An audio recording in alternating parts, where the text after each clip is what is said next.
A very good morning. और आज हम प्लांट फिजियोलॉजी में रेस्पिरेशन इन प्लांट पढ़ेंगे। ठीक है, ह्यूमन फिजियोलॉजी में आप breathing and exchange of gases पढ़ते हैं, तो वहां पर हमने कहाँ तक पढ़ के छोड़ा था? दैट इज सेल को ऑक्सीजन डिलीवर कर दिया था। फिर सेल ऑक्सीजन का क्या करती वो वहां पर हमने नहीं पढ़ा था। तो जो आज हम सॉरी जो ये टॉपिक है that is respiration in plant, तो बेसिकली ये सेलुलर रेस्पिरेशन ही है कि सेल में जो ग्लूकोज है वो किस तरीके से ब्रेक डाउन होकर के दैट इज ऑक्सीडाइज होकर के एनर्जी रिलीज करता है, और वो एनर्जी को हम अपने मतलब हम हो या प्लांट्स हो या मतलब कोई भी लिविंग ऑर्गेनिज्म हो, उस एनर्जी का यूज जो है डिफरेंट लाइफ प्रोसेसेस में करते हैं। ठीक है, तो that is respiration in plant is basically cellular respiration पढ़ने वाले हैं हम। ओके, तो अभी हम इसके पहले जब हमने कल फोटोसिंथेसिस पढ़ा था तो हमने देखा था कि green part of the plant and इसके अलावा साइनोबैक्टीरिया ऑक्सीजेनिक फोटोसिंथेसिस करते हैं। ठीक है, ऑक्सीजेनिक, कीमोसिंथेटिक की या ग्रीन पर्पल सल्फर बैक्टीरिया की नहीं बात कर रहे हैं यहाँ पर हम। ग्रीन प्लांट और साइनोबैक्टीरिया जो है वो फोटोसिंथेसिस की प्रोसेस में फूड बनाते हैं। ठीक है, और ये फूड जो होता है मतलब जब फोटोसिंथेसिस होती है तो फूड जो बनता है दैट इज वो कार्बोहाइड्रेट होता है, दैट इज ग्लूकोज होता है।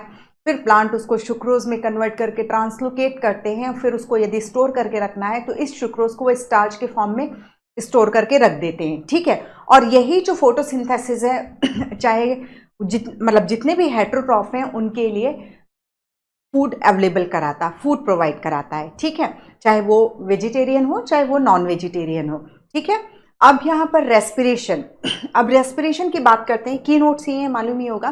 तो रेस्पिरेशन जो है वो कहाँ पर होता है? सेलुलर रेस्पिरेशन साइटोप्लाज्म में होगा, और यदि यूकैरियोटिक सेल है तो वो मोस्टली वहाँ पर वो माइटोकॉन्ड्रिया में होगा। लेकिन साथ में हमें ऑक्सीजन की अवेलेबिलिटी भी देखनी होगी। यूकैरियोटिक सेल्स भी एनारोबिक रेस्पिरेशन शो करती हैं। ओके, जैसे यीस्ट का ही देख लेते हैं या हमारी मसल सेल्स का देख लेते हैं।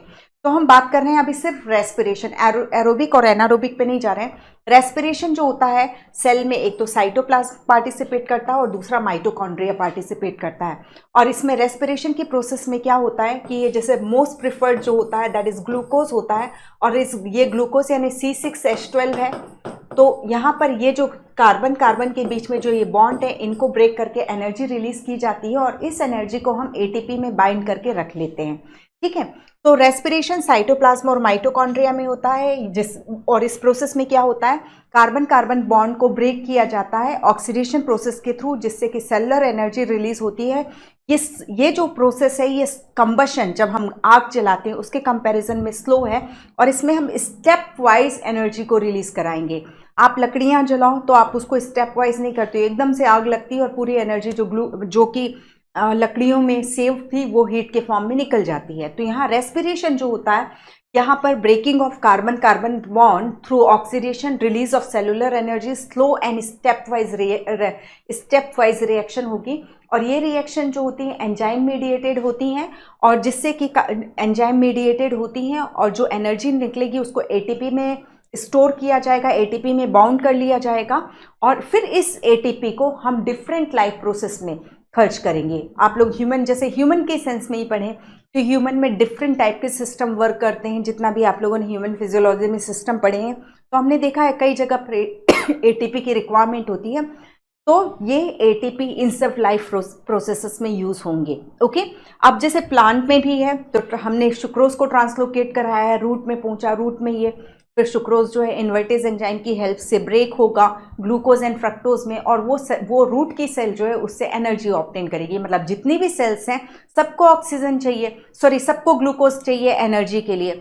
या तो वो एरोबिकली ब्रेक डाउन करेंगी इसको या एनारोबिकली ब्रेक डाउन करके एनर्जी रिलीज करवाएंगी, और वो जो एनर्जी रिलीज हो रही है उससे ATP को फॉर्म करके अपने काम में यूज करेंगी। ओके, तो हम देख रहे हैं दैट इज एंजाइम रेगुलेटेड है, और एनर्जी को ATP में यूज करके डिफरेंट लाइफ प्रोसेस में यूज किया जाता है।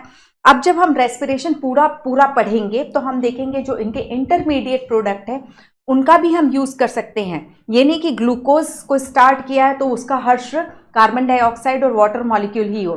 ग्लूकोज जब कार्बन डाइऑक्साइड और वाटर मॉलिक्यूल में कन्वर्ट होगा, स्टेप वाइज एंजाइम से रेगुलेटेड होगी ये प्रोसेस, तो कई सारे इंटरमीडिएट प्रोडक्ट जो बनेंगे वो हम दूसरी चीज़ों की सिंथेसिस में भी यूज़ कर सकते हैं। दैट्स व्हाई वी से रेस्पिरेशन केवल एक कैटाबोलिक रिएक्शन नहीं है, बल्कि कैटाबोलिक रिएक्शन की जगह रेस्पिरेशन प्रोसेस को हमें एम्फीबोलिक कहना चाहिए कि ये कैटाबोलिज्म में भी यूज हो रही है, दैट इज एनर्जी को तो ब्रेक डाउन प्रोसेस तो है ही, लेकिन जो इंटरमीडिएट प्रोडक्ट हैं वो कुछ दूसरी चीजों की सिंथेसिस में भी यूज होते हैं। दैट्स व्हाई वी से रेस्पिरेशन एज ए एम्फीबोलिक। ठीक है, तो ये एनसीईआरटी बोल रही है, तो इसी को ही मानना क्या, वो सही फैक्ट चीज ही है, क्योंकि हम तो रेस्पिरेशन पढ़ रहे हैं तो हम तो ग्लूकोज को तब के पीछे तब तक पढ़े रहेंगे जब तक वो कार्बन डाइऑक्साइड और वाटर मॉलिक्यूल में ना टूट जाए, हमने आज ये पढ़ना है। लेकिन हम जब देखेंगे कि कई सारे इंटरमीडिएट प्रोडक्ट हैं तो भाई ठीक है, किसी के पास खूब सारा पैसा है, थोड़ा सा आज मुझे दे दो कल मैं वापस कर दूंगा, ये चीज़ भी सेल में होती रहती है। बीच में बन गया ऑक्जेलो एसिटिक एसिड, लगता है कि नहीं ऑक्जेलो एसिटिक एसिड से स्पार्टिक एसिड बना लेना है, या ग्लिसरल्डिहाइड 3 फॉस्फेट से हमें फैट की सिंथेसिस करना है, तो ये सब काम जो है चलते रहते हैं। दैट्स व्हाई बीच के प्रोडक्ट हैं, दैट इज इंटरमीडिएट प्रोडक्ट को हम डिफरेंट बायोलॉजिकल प्रोडक्ट की बायोमोलिक्यूल की सिंथेसिस में भी यूज करते जाते हैं। ठीक है, तो रेस्पिरेटरी से अब जब रेस्पिरेशन तो अभी ग्लूकोज तो हम करते जा रहे हैं, पर हम देखते हैं कि ग्लूकोज तो मोस्ट प्रिफर्ड सबस्ट्रेट है रेस्पिरेशन का, और जब कार्बोहाइड्रेट या fat respiration as a respiratory substrate use होता है तो हम इसके लिए जो वर्ड यूज करते हैं फ्लोटिंग रेस्पिरेशन यूज करते हैं। और यदि प्रोटीन सबस्ट्रेट होता है, प्रोटीन को यूज किया जा रहा है रेस्पिरेशन में, पहले उसको एमिनो एसिड वगैरह में तोड़ा जाएगा, फिर एमिनो एसिड एंटर होंगे। Directly pure protein and pure fat कभी भी रेस्पिरेटरी सबस्ट्रेट नहीं होते। वो फैट है तो बीटा ऑक्सीडेशन वगैरह की उसका ब्रेक डाउन होगा, लाइपेज से fatty acid beta oxidation process में जाएंगे, फिर फैट जो है रेस्पिरेशन में यूज होगा। वैसे प्रोटीन, प्योर प्रोटीन कभी भी यूज नहीं होता, पहले वो एमिनो एसिड में ब्रेक डाउन होगा, फिर एमिनो एसिड एंटर होंगे। ठीक है, तो जब कार्बोहाइड्रेट या फैट यूज होते हैं तो हम उसे फ्लोटिंग रेस्पिरेशन कहते हैं। जब रेस्पिरेशन के प्रोसेस में कार्बोहाइड्रेट या फैट यूज किया जा रहा है as a respiratory substrate, then it is known as floating. और जब प्रोटीन यूज किया जाता है तो उसे हम प्रोटोप्लाज्मिक रेस्पिरेशन कहते हैं। प्लांट्स ऑर्गेनिक एसिड्स को भी रेस्पिरेशन में यूज कर लेते हैं प्लांट्स के लिए। ठीक है, एनिमल के लिए मत लिखना organic acid. Plant breathe through, तो अब प्लांट जो है, देखो हमने क्लियरली देखा प्लांट में आपने कोई लंग्स या गिल्स नहीं देखा होगा। ठीक है, जो कोई रेस्पिरेटरी ऑर्गन नहीं देखा होगा। प्लांट्स में कोई भी रेस्पिरेटरी ऑर्गन नहीं है क्योंकि उनको जरूरत भी नहीं है। क्यों जरूरत नहीं, वो बात करेंगे। तो प्लांट में जो गैशियस एक्सचेंज होता है, ब्रीथ थ्रू की जगह बोलना चाहिए, जो गैशियस एक्सचेंज होता है वो स्टोमेटा एंड लेंटिसेल के थ्रू होता है। लेंटिसेल वुडी स्टेम में होंगे या फ्रूट्स में प्रेजेंट होंगे। ठीक है, वुडी स्टेम जब सेकेंडरी ग्रोथ हो जाती है तब लेंटिसेल का फॉर्मेशन एनाटॉमी में हम पढ़ चुके हैं और आगे क्रैश कोर्स में भी पढ़ेंगे।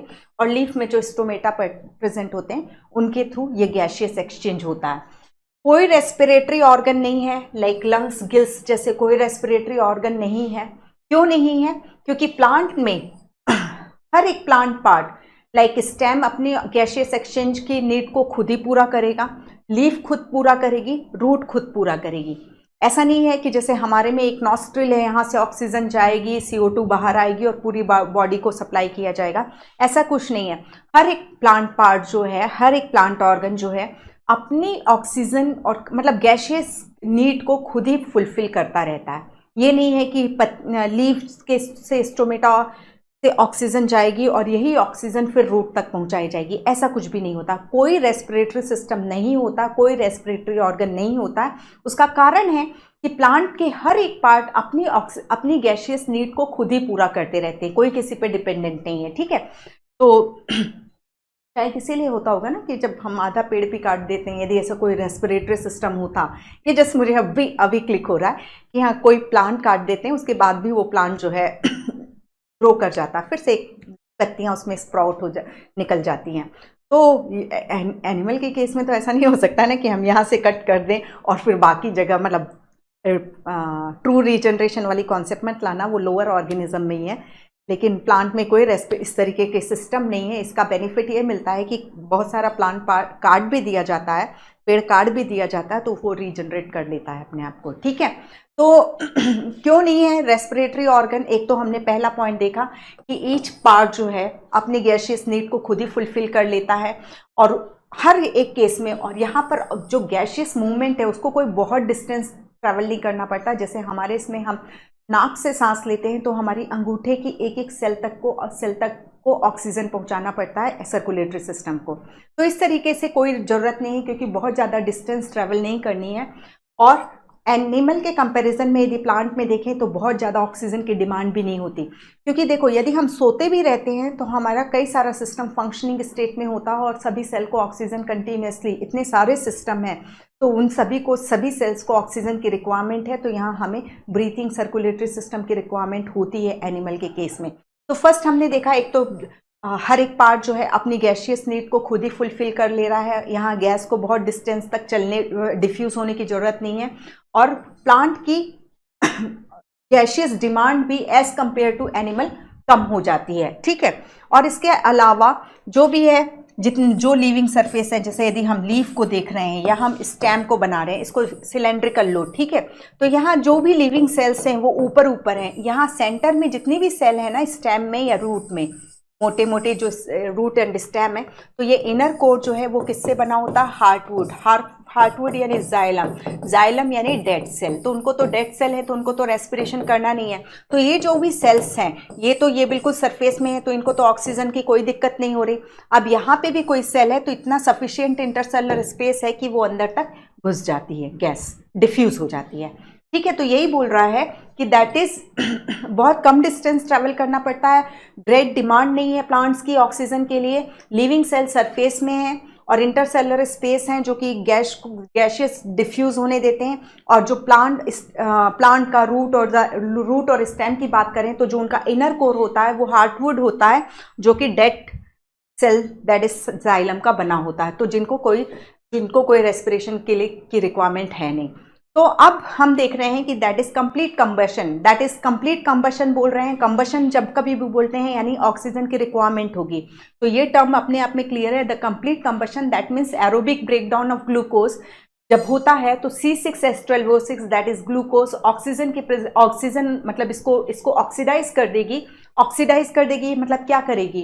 दैट इज इससे हाइड्रोजन को रिमूव कर देगी, ठीक है, इससे हाइड्रोजन को रिमूव कर देगी। तो यही हुआ, ये कार्बन डाइऑक्साइड बना, हाइड्रोजन को रिमूव किया गया और ये जो ऑक्सीजन जो है इन हाइड्रोजन को रिसीव करके वाटर मॉलिक्यूल को बना लेती है। फोटोसिंथेसिस में भी हम बहुत अच्छे से पढ़ के आए हैं कि photosynthesis is a reduction process, जबकि रेस्पिरेशन जो है वो ऑक्सीडेशन प्रोसेस है। इस प्रोसेस में हम क्या कर रहे हैं कि ग्लूकोज में जो हाइड्रोजन है उसको हम निकाल रहे हैं पूरा, और इस हाइड्रोजन को बाद में किसको दे दे रहे हैं? दैट इज ऑक्सीजन को दे दे रहे हैं, जिसके कारण ये वाटर मॉलिक्यूल का बनना हो रहा है। और इसी प्रोसेस में ये energy release step wise release हो रही है, जिसका कुछ हिस्सा हम एटीपी बना करके रख ले रहे हैं। ओके, ये चीज है। अब यहाँ पर इसके पहले कुछ एक आध चीज़ों को और समझ लो। दैट इज जैसे हम एक ग्लूकोज मॉलिक्यूल की बात करते हैं तो एक ग्लूकोज मॉलिक्यूल में 686 किलो कैलोरी एनर्जी होती है, ठीक है। यदि हम इस एक ग्लूकोज मॉलिक्यूल का हर्ष बिल्कुल इसको एरोबिक रेस्पिरेशन करवा दें तो हमें CO2 प्लस H2O मिलता है, प्लस हमें 38 ATPs का फॉर्मेशन होता है। 38 ATPs का टोटल एनर्जी इसमें कितनी है? 686 किलो कैलोरी है। और हम ATP कितना प्रोड्यूस करा रहे हैं ग्लूकोज से? That is 38 ATP and 1 ATP has how many kilo calorie energy? That is 7.3 kilo calorie energy. यदि आप 38 मल्टीप्लाइड बाय 7.3 करोगे तो आपको सम 277.4 आएगा, ठीक है। हम राउंड फिगर में बात करते हैं, दैट इज 277। तो 686 में 277 किलो कैलोरी एनर्जी को हमने ATP में कन्वर्ट किया तो कितना हुआ? दैट इज 9 आया। और इसमें कितना हुआ? ये इसने दे दिया ना, तो दैट इज 0 आया। और ये इतनी एनर्जी जो है हीट के फॉर्म में रिलीज होती है। और ये हीट क्या काम करती है? जो हम अपनी बॉडी का टेम्परेचर मेजर करते हैं तो वो 37 डिग्री सेल्सियस शो करता है ना। तो ये जो एनर्जी रिलीज हो रही है हीट के फॉर्म में, यही हमारी बॉडी के टेम्परेचर को मेंटेन रखती है, ठीक है। हम होम्योथर्मिक है, ठीक है। तो यदि कहीं से हीट नहीं जनरेट होगी तो हमारी बॉडी का टेम्परेचर कैसे आएगा? 37 डिग्री सेल्सियस, ठीक है। तो हम देख रहे हैं कि यदि आप इसको लोगे तो समथिंग अराउंड 38-36% एग्जैक्टली। यदि मैं कैलकुलेट करूं, जस्ट अ मिनट, मैं 2 मिनट इसको कैलकुलेट करती हूं। तो यदि हम इसकी बात कर लेते हैं, दैट इज हमने देखा कि दैट हमने देखा कि हमने 277 आउट ऑफ 686 को हम एटीपी में कन्वर्ट करके आए। तो यदि हम इसको सॉल्व करेंगे तो ये दैट इज 40%, एग्जैक्टली 32% है। यदि हम इस एरोबिक रेस्पिरेशन को क्रिस्टल क्लियरली पढ़ते हैं तो जो एक ग्लूकोज मॉलिक्यूल में 686 किलो कैलोरी एनर्जी है, तो वो एक्चुअली 32% ही एटीपी में कन्वर्ट होती है। अभी इसमें आप लोग इसमें जाइएगा मत, मैं आपको ये बस बता दे रही हूँ कि हम यहाँ पर एक बिल्कुल जो पढ़ रहे हैं उसके हिसाब से देखें तो जो एक ग्लूकोज मॉलिक्यूल में टोटल एनर्जी है उसका हम इसी 38 एटीपी के पॉइंट ऑफ व्यू से बात करें तो 40% एनर्जी को हमने एटीपी में कन्वर्ट कर किया और 60% एनर्जी हमारी बॉडी टेम्परेचर को मेंटेन करने में यूज हो गई। ठीक है, यदि हम एक as a biological system versus ये जो हमारी कार वगैरह चलती है जिसमें हम पेट्रोल डालते हैं, दैट इज गैसोलीन डालते हैं, तो ये जितने भी गैसोलीन में एनर्जी होती है ना उसका सिर्फ 25% ही हम यूज कर पाते हैं, जो कि हमारी कार्स को रनिंग में यूज होती है। तो definitely biological system is more efficient then man made created system. Okay, तो ये चीज है यहाँ पर। तो ये इसका हमने देख लिया। अब इसके बाद हम सीधे स्टार्ट करते हैं। ये एक जो है हमारा रेस्पिरेशन का एम्पिरिकल फार्मूला है जिसमें इस ग्लूकोज मॉलिक्यूल का ऑक्सीडेशन होता है और ऑक्सीडेशन प्रोसेस में जो एनर्जी रिलीज होती है उसकी कुछ एनर्जी को हम एटीपी के रूप में बाउंड करके रख लेते हैं और ये एटीपी जो है दैट इज बायोलॉजिकल करेंसी है जो कि डिफरेंट लाइफ प्रोसेस में यूज होती जाएगी time to time. Okay, then अब ग्लाइकोलिसिस। अब जब हम रेस्पिरेशन की बात करते हैं तो जब रेस्पिरेशन एरोबिक एनारोबिक कुछ भी नहीं बात कर रहे हैं तो ग्लाइकोलिसिस मतलब एक ऐसा चीज है जैसे हमने फोटोसिंथेसिस में बात की कि यदि फोटोसिंथेसिस हो रही है तो C3 साइकिल तो होना ही है। तो रेस्पिरेशन की बात करें तो रेस्पिरेशन हो रहा है चाहे वो कोई से भी मोड से हो रहा हो, ग्लाइकोलिसिस तो होना ही है। ओके, तो ग्लाइकोलाइसिस तो यानी क्लियर है, लाइसिस यानी स्प्लिटिंग एंड ग्लाइको यानी ग्लूकोज। ठीक है, तो ग्लूकोज की स्प्लिटिंग करा रहे हैं हम यहाँ पर, ग्लूकोज को तोड़ने के लिए रेडी हो रहे हैं। अब ग्लूकोज को हमने देखा है कि ग्लूकोज को तोड़ेंगे हम H2O और कार्बन डाइऑक्साइड में, तो ये स्टेप वाइज प्रोसेस है। तो फर्स्ट स्टेप जो होता है इसमें ये ग्लाइकोलाइसिस होता है। इसकी खोज जो है एम्बेडन, मेयरहाफ एंड पार्नस ने की थी, तो इससे हम शॉर्ट में EMP पाथवे भी कहते हैं। ठीक है, अब ये ग्लाइकोलिसिस की प्रोसेस जो होती है चाहे एरोबिक हो चाहे प्रोकैरियोट्स हो चाहे यूकैरियोट्स हो, सबके साइटोप्लाज्म में होती है। यहाँ ग्लाइकोलिसिस के प्रोसेस में माइटोकॉन्ड्रिया का कोई इन्वॉल्वमेंट नहीं होता। ओनली प्रोसेस इन रेस्पिरेशन, कोई भी ऑर्गेनिज्म जो एनारोबिकली रेस्पायर कर रहा है तो उसमें यही सिर्फ होगा, ग्लाइकोलिसिस बस होगी रेस्पिरेशन में। ठीक है, और यहाँ पर ग्लूकोज का पार्शियल ऑक्सीडेशन होता है और दैट इज पायरुविक एसिड का फॉर्मेशन होता है। जब कंप्लीट ऑक्सीडेशन की बात करते हैं तो ग्लूकोज से हम क्या बनाते हैं, CO2 plus H2O। Anaerobic respiration हो रहा है तो ग्लूकोज का पार्शियल ऑक्सीडेशन होगा और बनेगा पायरुविक एसिड। ठीक है, इसमें ग्लूकोज में जितनी भी एनर्जी है, ग्लूकोज में 686 किलो कैलोरी एनर्जी है तो उसका सिर्फ 7% एनर्जी, क्योंकि पार्शियल ऑक्सीडेशन हो रहा है, इनकम्प्लीट ऑक्सीडेशन हो रहा है ग्लाइकोलिसिस में, सिर्फ 7% एनर्जी रिलीज होती है। 7% 686 का कितना होगा, दैट इज 48 किलो कैलोरी होता है। ठीक है, मतलब एक मोटा देख लोगे तो 7% of 686 is around 48 kilo calorie energy release होती है बोल रहे हैं हम। ठीक है, तो हम देख रहे हैं ग्लाइकोलिसिस पढ़ रहे हैं, तो ये ग्लाइकोलिसिस हर एक रेस्पिरेशन में मस्ट होगा, उसके बगैर नहीं होगी रेस्पिरेशन। और इसमें ग्लूकोज का पार्शियल ऑक्सीडेशन होता है और पायरुविक एसिड का बनना होता है और pyruvic acid is the key product of glycolysis. इसमें 7% एनर्जी ही रिलीज होती है। ठीक है, तो यहाँ पे यही चीज है। और ये जो पायरुविक एसिड है 3 कार्बन कंपाउंड है। प्लांट जब रेस्पिरेशन की प्रोसेस में जाते हैं तो ग्लूकोज के बनते साथ ही उसको सुक्रोज में कन्वर्ट कर देते हैं और फिर ट्रांसलोकेट कर देते हैं। तो सुक्रोज का कन्वर्शन होता है इन्वर्टेज एंजाइम से ग्लूकोज एंड फ्रक्टोज में, और ग्लूकोज और फ्रक्टोज बहुत ईजिली ग्लाइकोलिसिस की प्रोसेस में एंटर हो जाते हैं, वो हम अभी देखेंगे। Pyruvic acid is the key product of glycolysis. अब यहाँ glycolysis that is splitting of glucose जो होता है वो 10 एंजाइम से रेगुलेट होती है। यदि पूरी ग्लाइकोलिसिस को काउंट करोगे ना तो 10 एंजाइम्स इनमें इन्वॉल्व होंगे, वो हम देखेंगे। और दैट इज ये ग्लूकोज हुआ, इसको मैं शॉर्ट में ही लिख रही हूँ, ठीक है। फिर ये ग्लूकोज बनता है ग्लूकोज 6 फॉस्फेट में, फिर ये कन्वर्ट होता है फ्रक्टोज 6 फॉस्फेट में, फिर ये कन्वर्ट होता है फ्रक्टोज 1,6 बिस फॉस्फेट, यानी कार्बन नंबर 1 पे भी और कार्बन नंबर 6 पे भी फॉस्फेट है, तो ये फॉस्फेट हुआ। फिर इसके बाद जो है ये स्प्लिट हो जाता है 3-3 कार्बन का, फ्रक्टोज में 6 कार्बन है, तो 3-3 कार्बन वाले 2 चीज़ों में चेंज होता है। एक तो होता है ग्लिसरल्डिहाइड 3 फॉस्फेट, ठीक है, इसको हम फॉस्फोग्लिसरल्डिहाइड भी कहते हैं। और ये दूसरा होता है DHAP डाईहाइड्रोक्सी एसीटोन फॉस्फेट, ठीक है। अब इसके बाद इसको ये PGAL को मैं यहाँ लिख रही हूँ,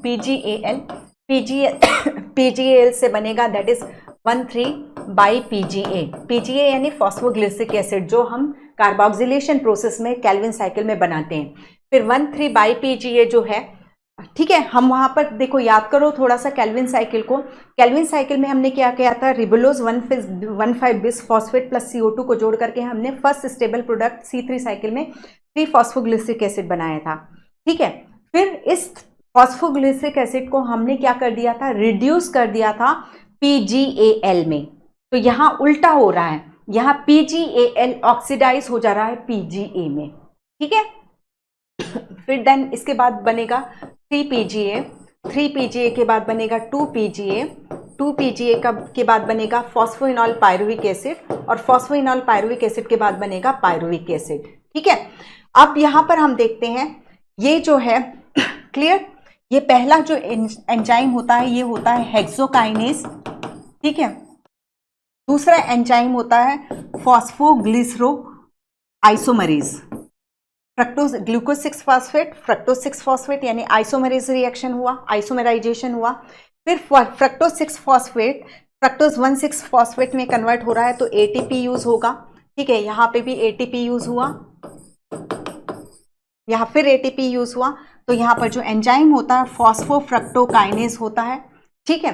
फिर ये फ्रक्टोज 1,6 बिस फॉस्फेट जो टूटता है वो एल्डोलेज एंजाइम इसको 3-3 कार्बन वाले PGAL एंड DHAP में तोड़ देता है।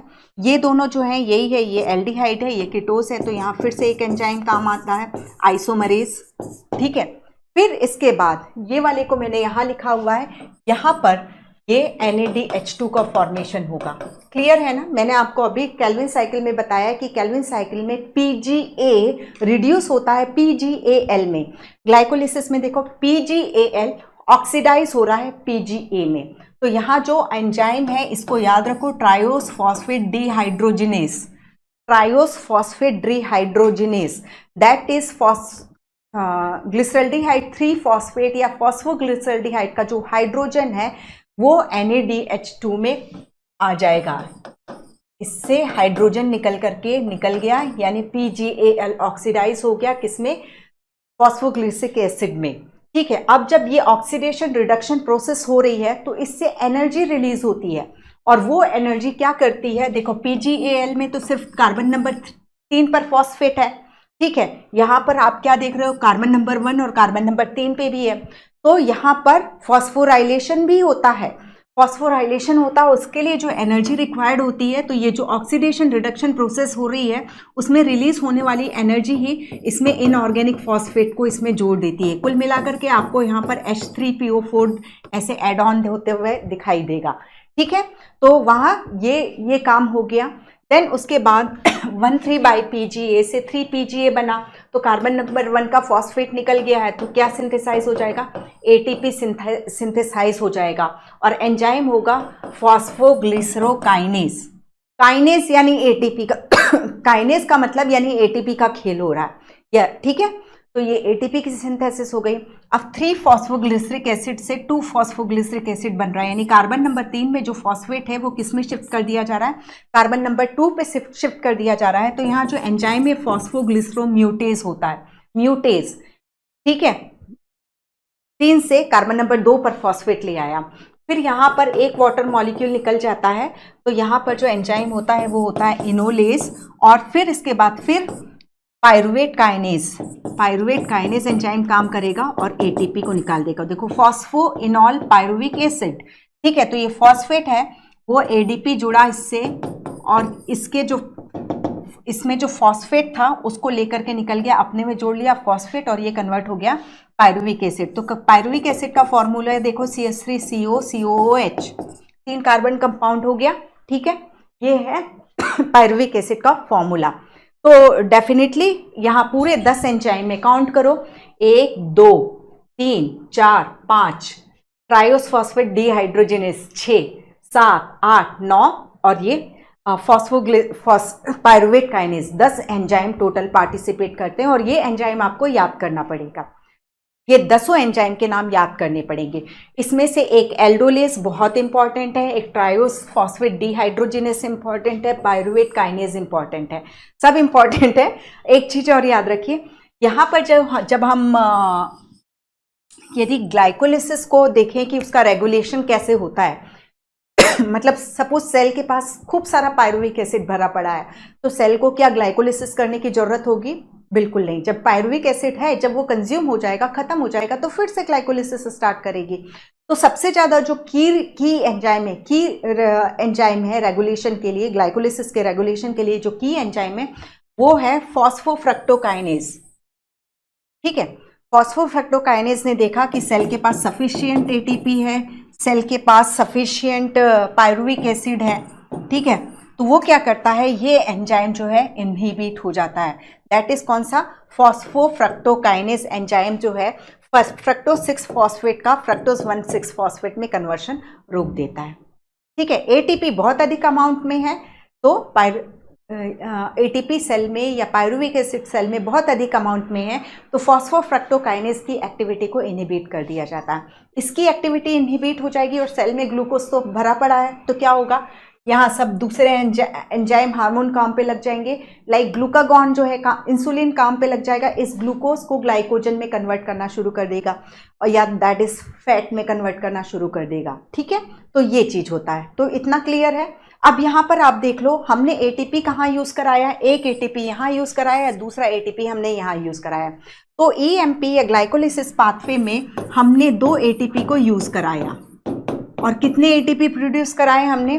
देखो, फ्रक्टोज 1,6 फॉस्फेट जब कन्वर्ट हुआ तो 3 कार्बन के 2 कंपाउंड में PGAL और DHAP, पहले मैंने इसको लिया, इसको इधर इधर पूरा करवाया, तो एक एटीपी मैंने यहाँ प्रोड्यूस किया, दूसरा एटीपी मैंने last step that is phosphoenol pyruvic acid से पायरुविक एसिड के कन्वर्शन में यूज किया, तो 2 एटीपी बना इससे।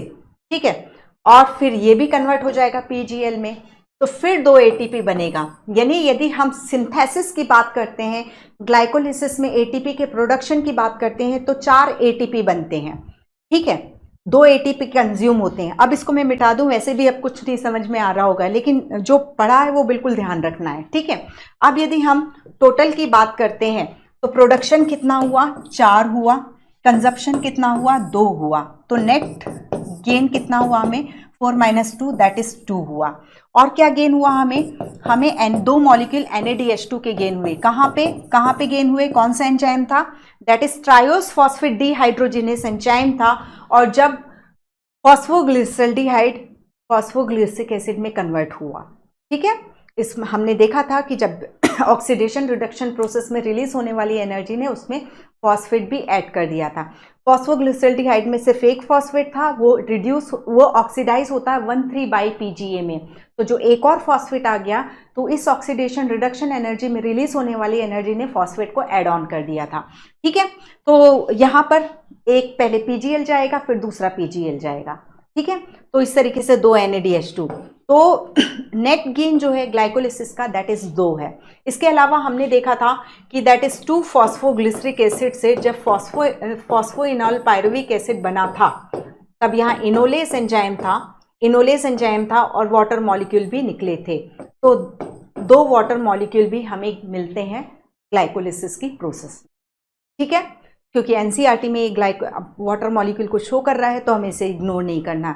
तो वाटर मॉलिक्यूल का जो रिलीज होता है वो इनोलेस एंजाइम जब काम कर रहा है तब वो वाटर मॉलिक्यूल रिलीज होते हैं। दैट इज जब 2 PGA phosphoglyceric acid is converted into phosphoenol pyruvic acid, right. तो ये हुआ।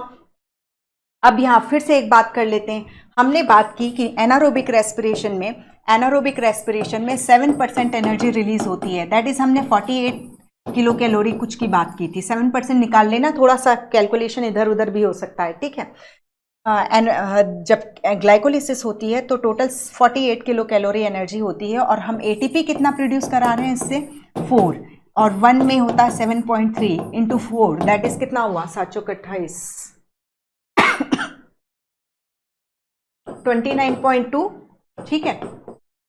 तो रिलीज हो रही है 7%, और पूरी यदि हम 686 किलो कैलोरी एनर्जी का देखते हैं तो 4% ही हम एटीपी में ग्लाइकोलिसिस में कन्वर्ट करवा पाते हैं, और उसमें भी 2 को तो हमें जो हमने कंज्यूम की थी उससे बैलेंस शीट बनाने में उसको नलिफाई करना होगा।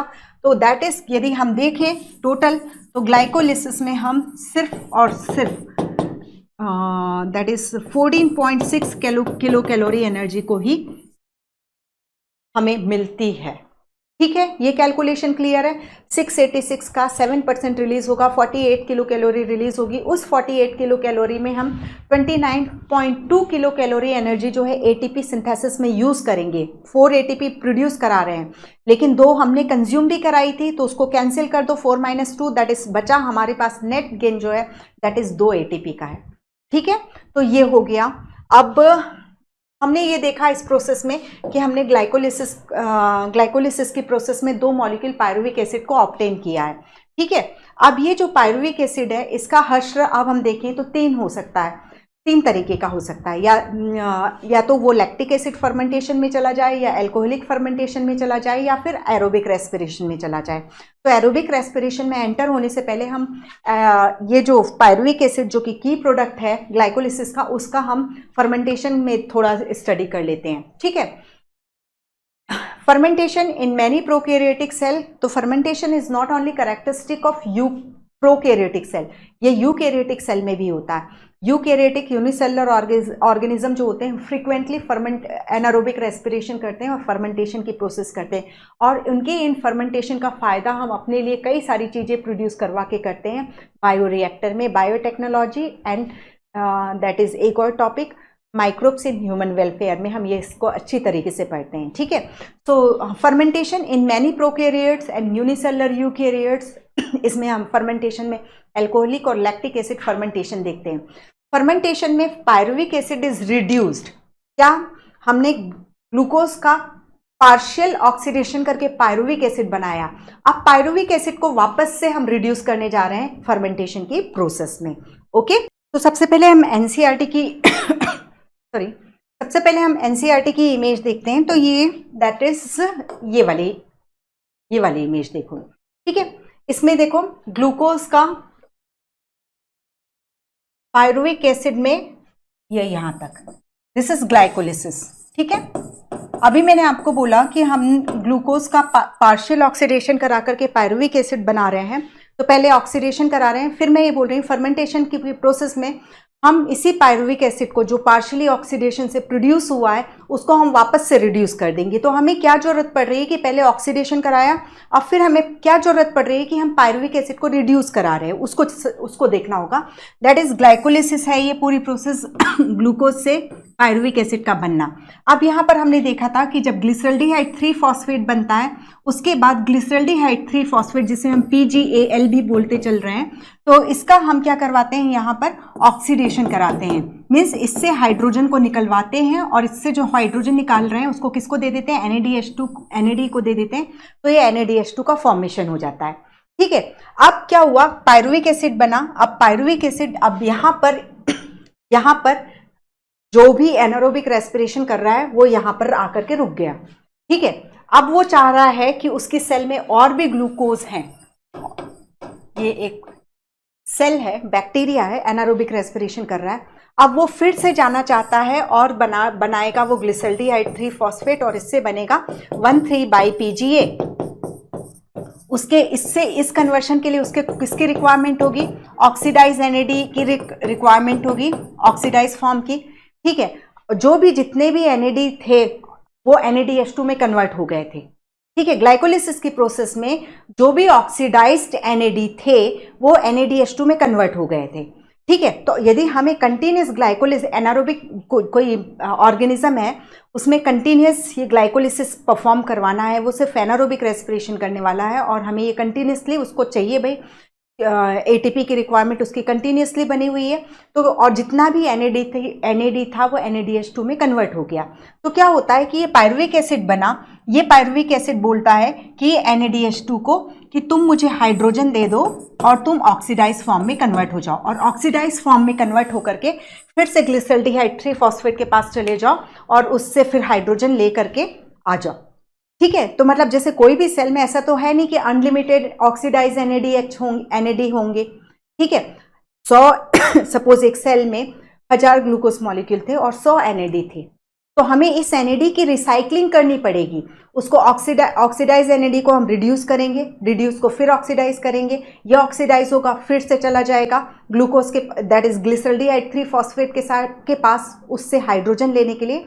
तो यहाँ पर कुल मिलाकर के हम देख रहे हैं कि इस प्रोसेस में जो ऑक्सीडेशन हुआ किसका, ग्लिसरल्डिहाइड 3-फॉस्फेट का, और उसके प्रोसेस में जो NADH2 बना वो ब्लॉक्ड नहीं करके रखना है, उसको फिर हमें इस फॉर्म में कन्वर्ट करना है। तो ये अपना हाइड्रोजन किसको दे, तो pyruvic acid itself become acceptor of hydrogen और इलेक्ट्रॉन। और ये पायरुविक एसिड जो है, एक हम देखेंगे लैक्टिक एसिड फर्मेंटेशन और दूसरा हम देखेंगे एल्कोहलिक फर्मेंटेशन। तो लैक्टिक एसिड पहले हम ले रहे हैं एल्कोहलिक फर्मेंटेशन। तो पायरुविक एसिड हमारा क्या है, CH3COCOOH। तो जब pyruvate decarboxylase enzyme, pyruvate decarboxylase enzyme जो होगा वो पायरुविक एसिड को कन्वर्ट कर देगा, पहले कन्वर्ट करेगा एसिटल्डिहाइड में, CH3CHO + CO2 रिलीज हो गई। ठीक है। अब फिर ये बना है दैट इज एसिटल्डिहाइड, इसके पास 2 हाइड्रोजन NADH2 के, ये 2 हाइड्रोजन आ जाएंगे और ये CH3CH ये कन्वर्ट हो जाएगा। इसको कहाँ लिखूं, यहाँ लिखते हैं। ठीक है। एल्कोहलिक फर्मेंटेशन हम देख रहे हैं, CH3COCOOH पायरुविक एसिड।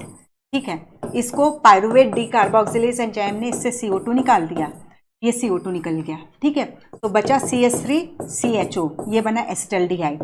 अब ये एसिटल्डिहाइड जो है इसको मिल जाएगा NADH से हाइड्रोजन। ठीक है। तो ये कन्वर्ट हो गया C2H4 है, एक हाइड्रोजन आ गया H5 और NADH2 है और एक C कन्वर्ट हो गया इथाइल अल्कोहल में।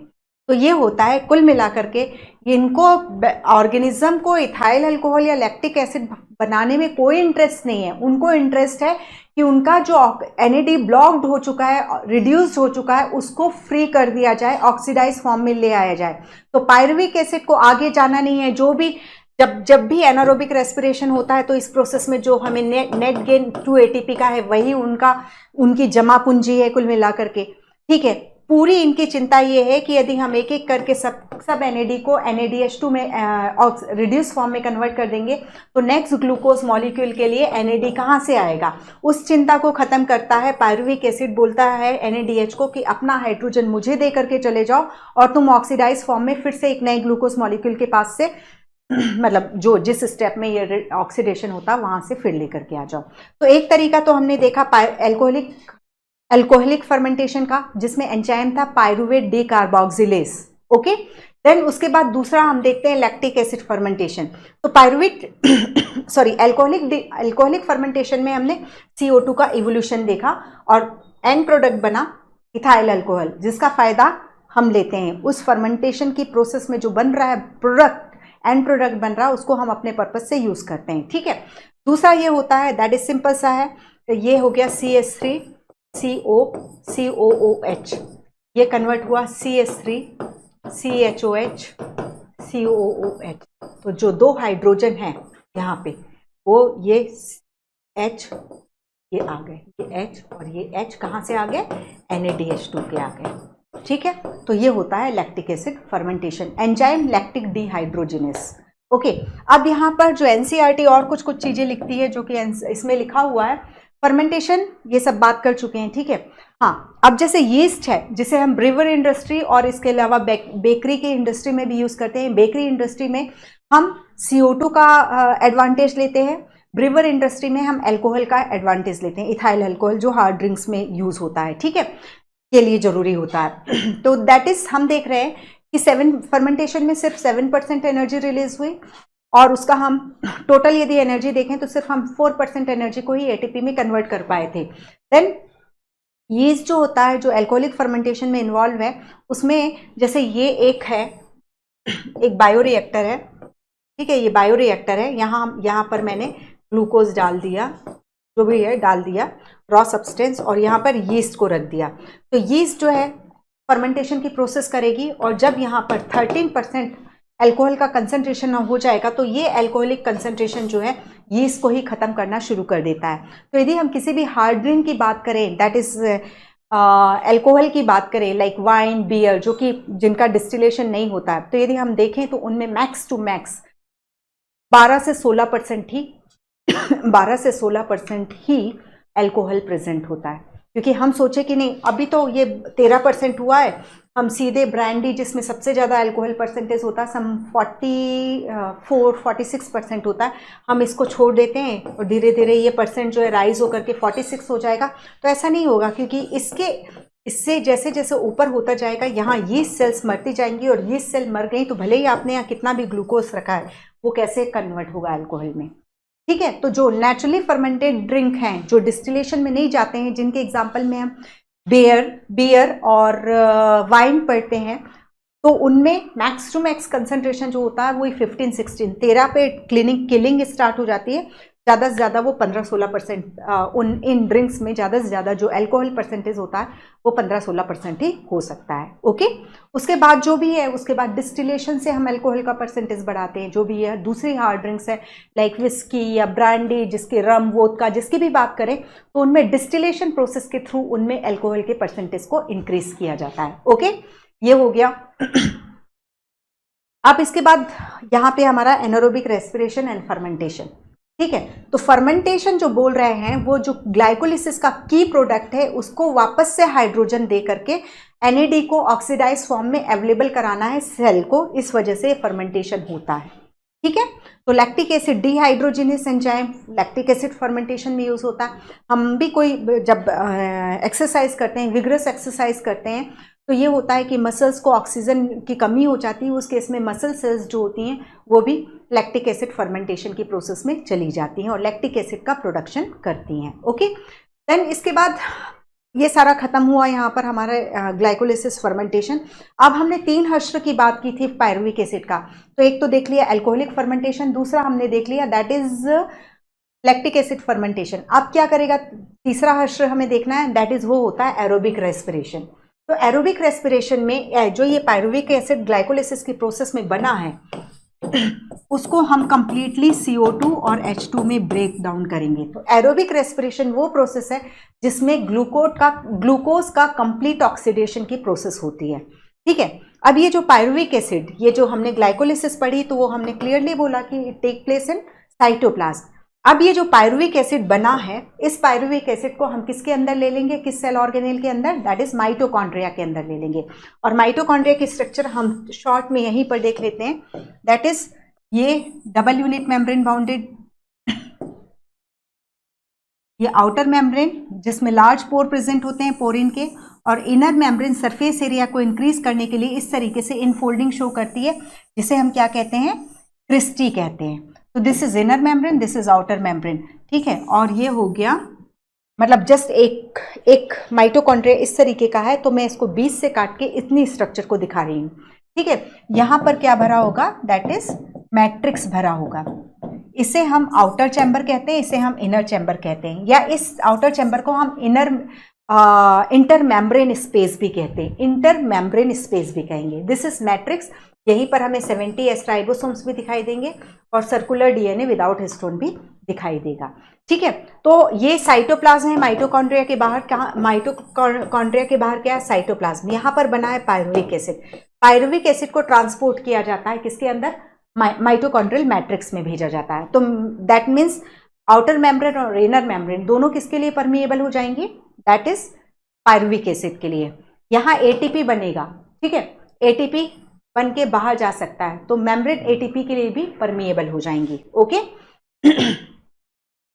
अब एरोबिक रेस्पिरेशन यूकेरियोट्स में होता है, इन माइटोकॉन्ड्रिया, ठीक है, कंप्लीट ऑक्सीडेशन होगा, यहाँ पर large amount of ATP production होगा और कॉमन इन हायर ऑर्गेनिज्म। जो हमने 40% एफिशिएंसी की बात की थी कि 38 एटीपी बना पाते हैं हम ग्लूकोज की 686 किलो कैलोरी एनर्जी से, तो वो हमने एरोबिक रेस्पिरेशन के लिए बात की थी। 7% का किस्सा हम सुन के आ चुके हैं, ठीक है। तो अब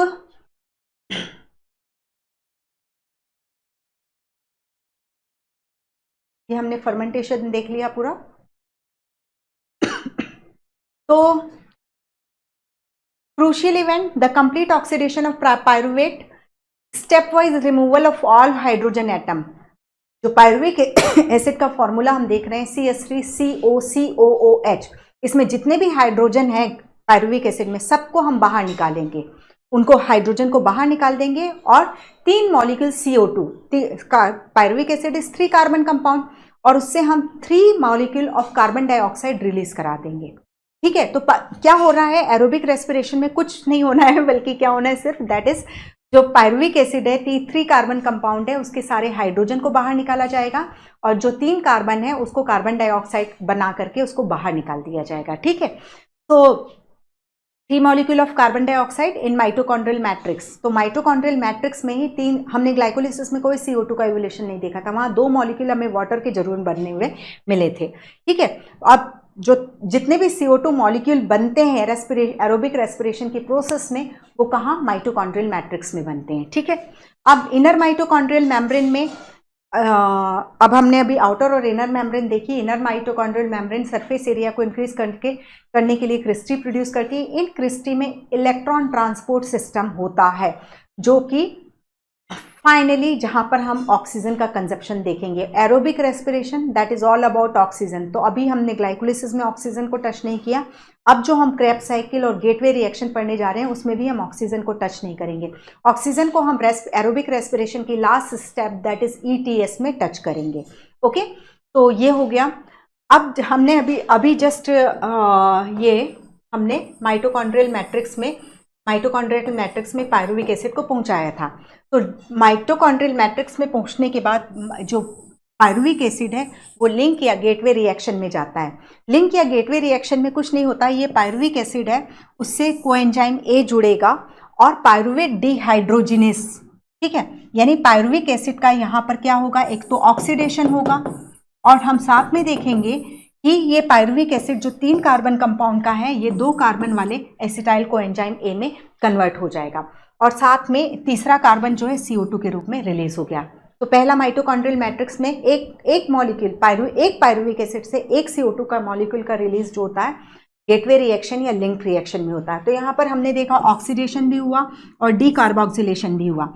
एंजाइम पायरुवेट डिहाइड्रोजिनेस है और ये जो एंजाइम है ये ऑक्सीडेटिव डीकार्बोक्सिलेशन कराता है पायरुविक एसिड का। दूसरा एंजाइम अभी इसके पहले हमने पढ़ा था पायरुवेट डीकार्बोक्सिलेज, जो हमने एल्कोहलिक फर्मेंटेशन में पढ़ा था, ठीक है।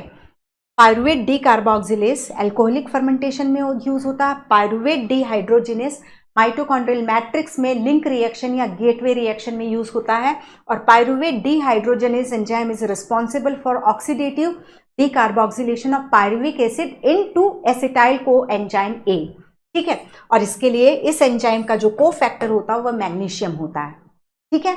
और तो ये हो गया, दैट इज मैग्नीशियम को फैक्टर का काम करता है, ये भी देख लिया। अब देखो यहाँ पर बन गया एसिटाइल कोएंजाइम A और एक मॉलिक्यूल जो है हम देख रहे हैं, एक पायरुविक एसिड से एक मॉलिक्यूल जो है NADH का प्रोडक्शन यहाँ पर हो गया।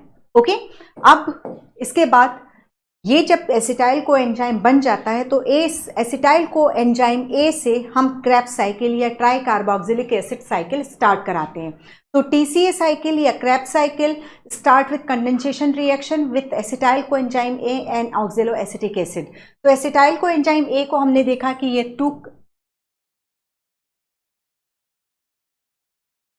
ये 2 कार्बन कंपाउंड है और ऑक्जेलो एसिटिक एसिड जो है 4 कार्बन कंपाउंड है। ये तो रट चुका होगा हैचेंस लेक में कितने बार हमने इसको रिवाइज किया है, ठीक है। तो इन दोनों का कंडेंसेशन होता है, ये दोनों जुड़ेंगे तो हम कितना हो जाएगा, 6 कार्बन वाला कोई कंपाउंड बनेगा, ठीक है। तो यहाँ पर कुछ कुछ पॉइंट्स जो एनसीईआरटी ने मेंशन किए हैं। First member of TCA cycle या Krebs cycle that is oxalo acetic acid है। ETS electron transport system inner mitochondrial membrane oxidation of NADH by, तो इसको छोड़ दो, ये भी काम का नहीं है हमारा। अब ये हमारी क्रेब्स साइकिल है, ठीक है। क्रेब्स साइकिल है जो कि माइटोकॉन्ड्रियल मैट्रिक्स में ही होगी और इसमें ये भी कई सारे एंजाइम से मीडिएटेड होगी। हमने 1 CO2 मॉलिक्यूल कहाँ निकलवा दिया है, गेटवे रिएक्शन में निकलवा दिया है, ठीक है। अभी 2 CO2 मॉलिक्यूल एक पायरुविक एसिड से, एक ग्लूकोज मॉलिक्यूल से नहीं बोल रही हूँ मैं, एक ग्लूकोज मॉलिक्यूल से 2 पायरुविक एसिड बने हैं ग्लाइकोलिसिस में। हम यहाँ पूरा जो कंसिडर करते चल रहे हैं दैट इज हम एक पायरुविक एसिड को लेकर के चल रहे हैं, ठीक है, एक पायरुविक एसिड को। तो एक पायरुविक एसिड से एक एसिटाइल को एंजाइम ए बना, ये एसिटाइल को एंजाइम ए, ठीक है, जो कि 2 कार्बन कंपाउंड है, ये 4 कार्बन वाले इससे जुड़ करके सिट्रिक एसिड को बनाता है। सिट्रिक एसिड से एक वाटर मॉलिक्यूल बाहर निकलेगा, सिट्रिक एसिड से एक वाटर रीअरेंजमेंट हो रहा है कुल मिलाकर के। ये जो सिट्रिक एसिड बना उसमें देखो यहाँ पर COH, यहाँ पे कार्बोक्सिलिक ग्रुप है और यहाँ पर कार्बोक्सिलिक ग्रुप है, ठीक है। तो ये जो है यहाँ पर OH पहले इस वाले में था, ये OH नीचे आ गया, ये रीअरेंजमेंट ही यहाँ पर मॉलिक्यूल का होता है। तो ऑक्जेलो एसिटिक एसिड और एसिटाइल को एंजाइम ए के कंडेंसेशन से सिट्रिक एसिड बना जो कि कन्वर्ट हुआ आइसोसिट्रिक एसिड में, ठीक है। आइसोसिट्रिक एसिड से ये बीच में इससे सेकोनेटिक एसिड भी बनता है। तो citric acid then isocitric acid, फिर इससे बनता है आइसोसिट्रिक एसिड 6 कार्बन और इससे बनता है फिर 5 कार्बन वाला अल्फा कीटोग्लूटारेट। तो 6 कार्बन से 5 कार्बन हो गया तो ऑटोमेटिकली यहाँ पर एक CO2 रिलीज हो जाएगा, ठीक है। और साथ में यहाँ पर हम देख रहे हैं ऑक्सीडेशन भी हुआ है किसका, दैट इज आइसोसिट्रिक एसिड का। तो isocitric acid then alpha ketoglutaric acid बन गया, ये 5 कार्बन। तो यहाँ पर हमें किस चीज का एक गेन हुआ, दैट इज एक CO2 मॉलिक्यूल मिल गया और एक NADH2 मॉलिक्यूल मिल गया, ठीक है। एक NADH2 हमें कहाँ मिला था, लिंक रिएक्शन में, और एक CO2 वहाँ मिल गया था। अब अल्फा कीटोग्लूटारिक एसिड का फिर से ऑक्सीडेशन होता है, फिर एक और NADH2 मिल गया, ठीक है। इस स्टेप में एक NADH2 फिर मिल गया, ये चेंज हो गया सक्सिनाइल को एंजाइम में, ठीक है। और यहाँ पे भी एक देखो, ये है 5 alpha ketoglutaric acid 5 carbon, succinyl coenzyme A is 4 carbon. तो यहाँ फिर से एक CO2 निकल गया, तो एक CO2 और मिल गया। तो हमारे एक पायरुविक एसिड से 3 CO2 मिल गए, एक मिला लिंक रिएक्शन में, दूसरा मिला आइसोसिट्रेट जब अल्फा कीटोग्लूटारिक एसिड में कन्वर्ट हुआ, दूसरा मिला जब अल्फा कीटोग्लूटारिक एसिड जब सक्सिनाइल को एंजाइम ए में कन्वर्ट हुआ। तो यानी क्रेब्स साइकिल में हमें एक पायरुविक एसिड से 2 CO2 मिलते हैं और गेटवे रिएक्शन में 1 मिलते हैं। कुल मिलाकर के माइटोकॉन्ड्रियल मैट्रिक्स पूछता है, देन 3 हो जाएगा, ठीक है। इंडिविजुअली भी आपको देखना पड़ेगा, लिंक रिएक्शन में 1, क्रेब्स साइकिल में 2 फ्रॉम 1 पायरुविक एसिड। एक ग्लूकोज से पूछेगा तो क्रेब्स साइकिल में 4 और लिंक रिएक्शन में 2।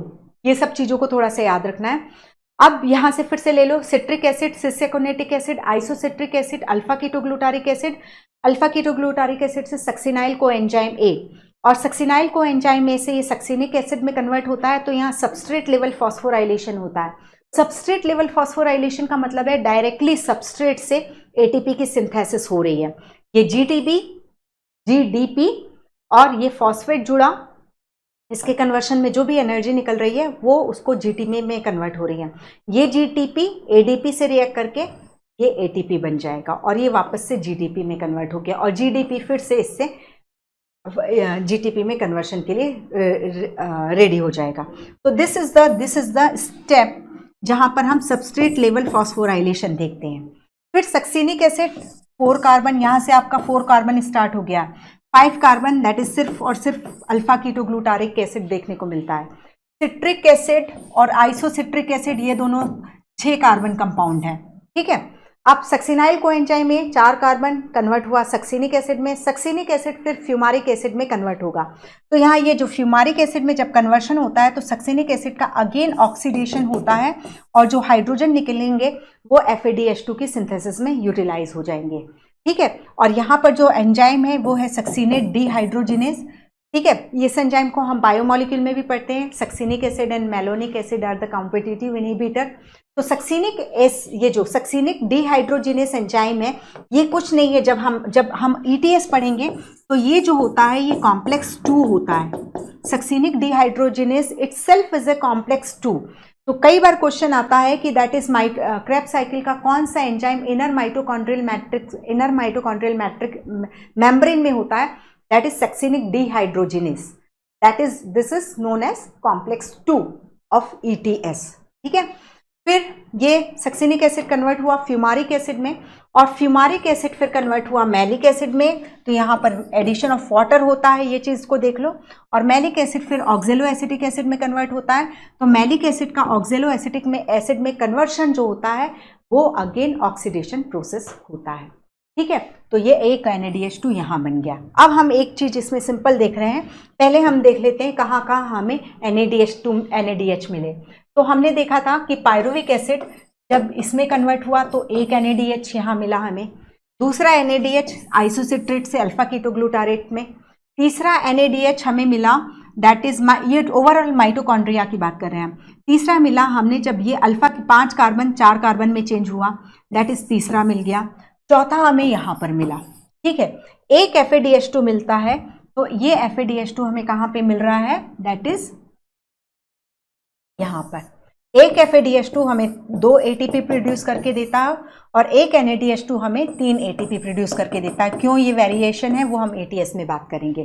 ठीक है, तो हमने देखा कि माइटोकॉन्ड्रियल मैट्रिक्स की यदि टोटल बात करो तो एक पायरुविक एसिड आपको माइटोकॉन्ड्रियल मैट्रिक्स में दोनों that is link reaction and Krebs cycle दोनों मिलाकर के हमें कितने 4 NADH दे रहा है और एक FADH2 दे रहा है और एक ATP दे रहा है through substrate level phosphorylation.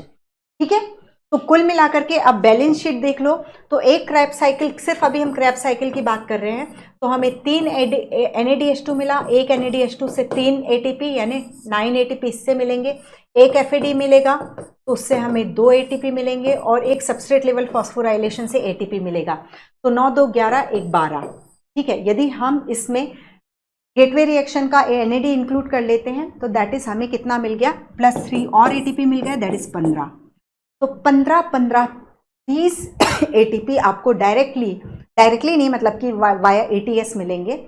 2 ATP directly substrate level phosphorylation से मिल जाएंगे। 28 ATPs जो हैं आपको वाया ETS प्रोड्यूस करके देगा।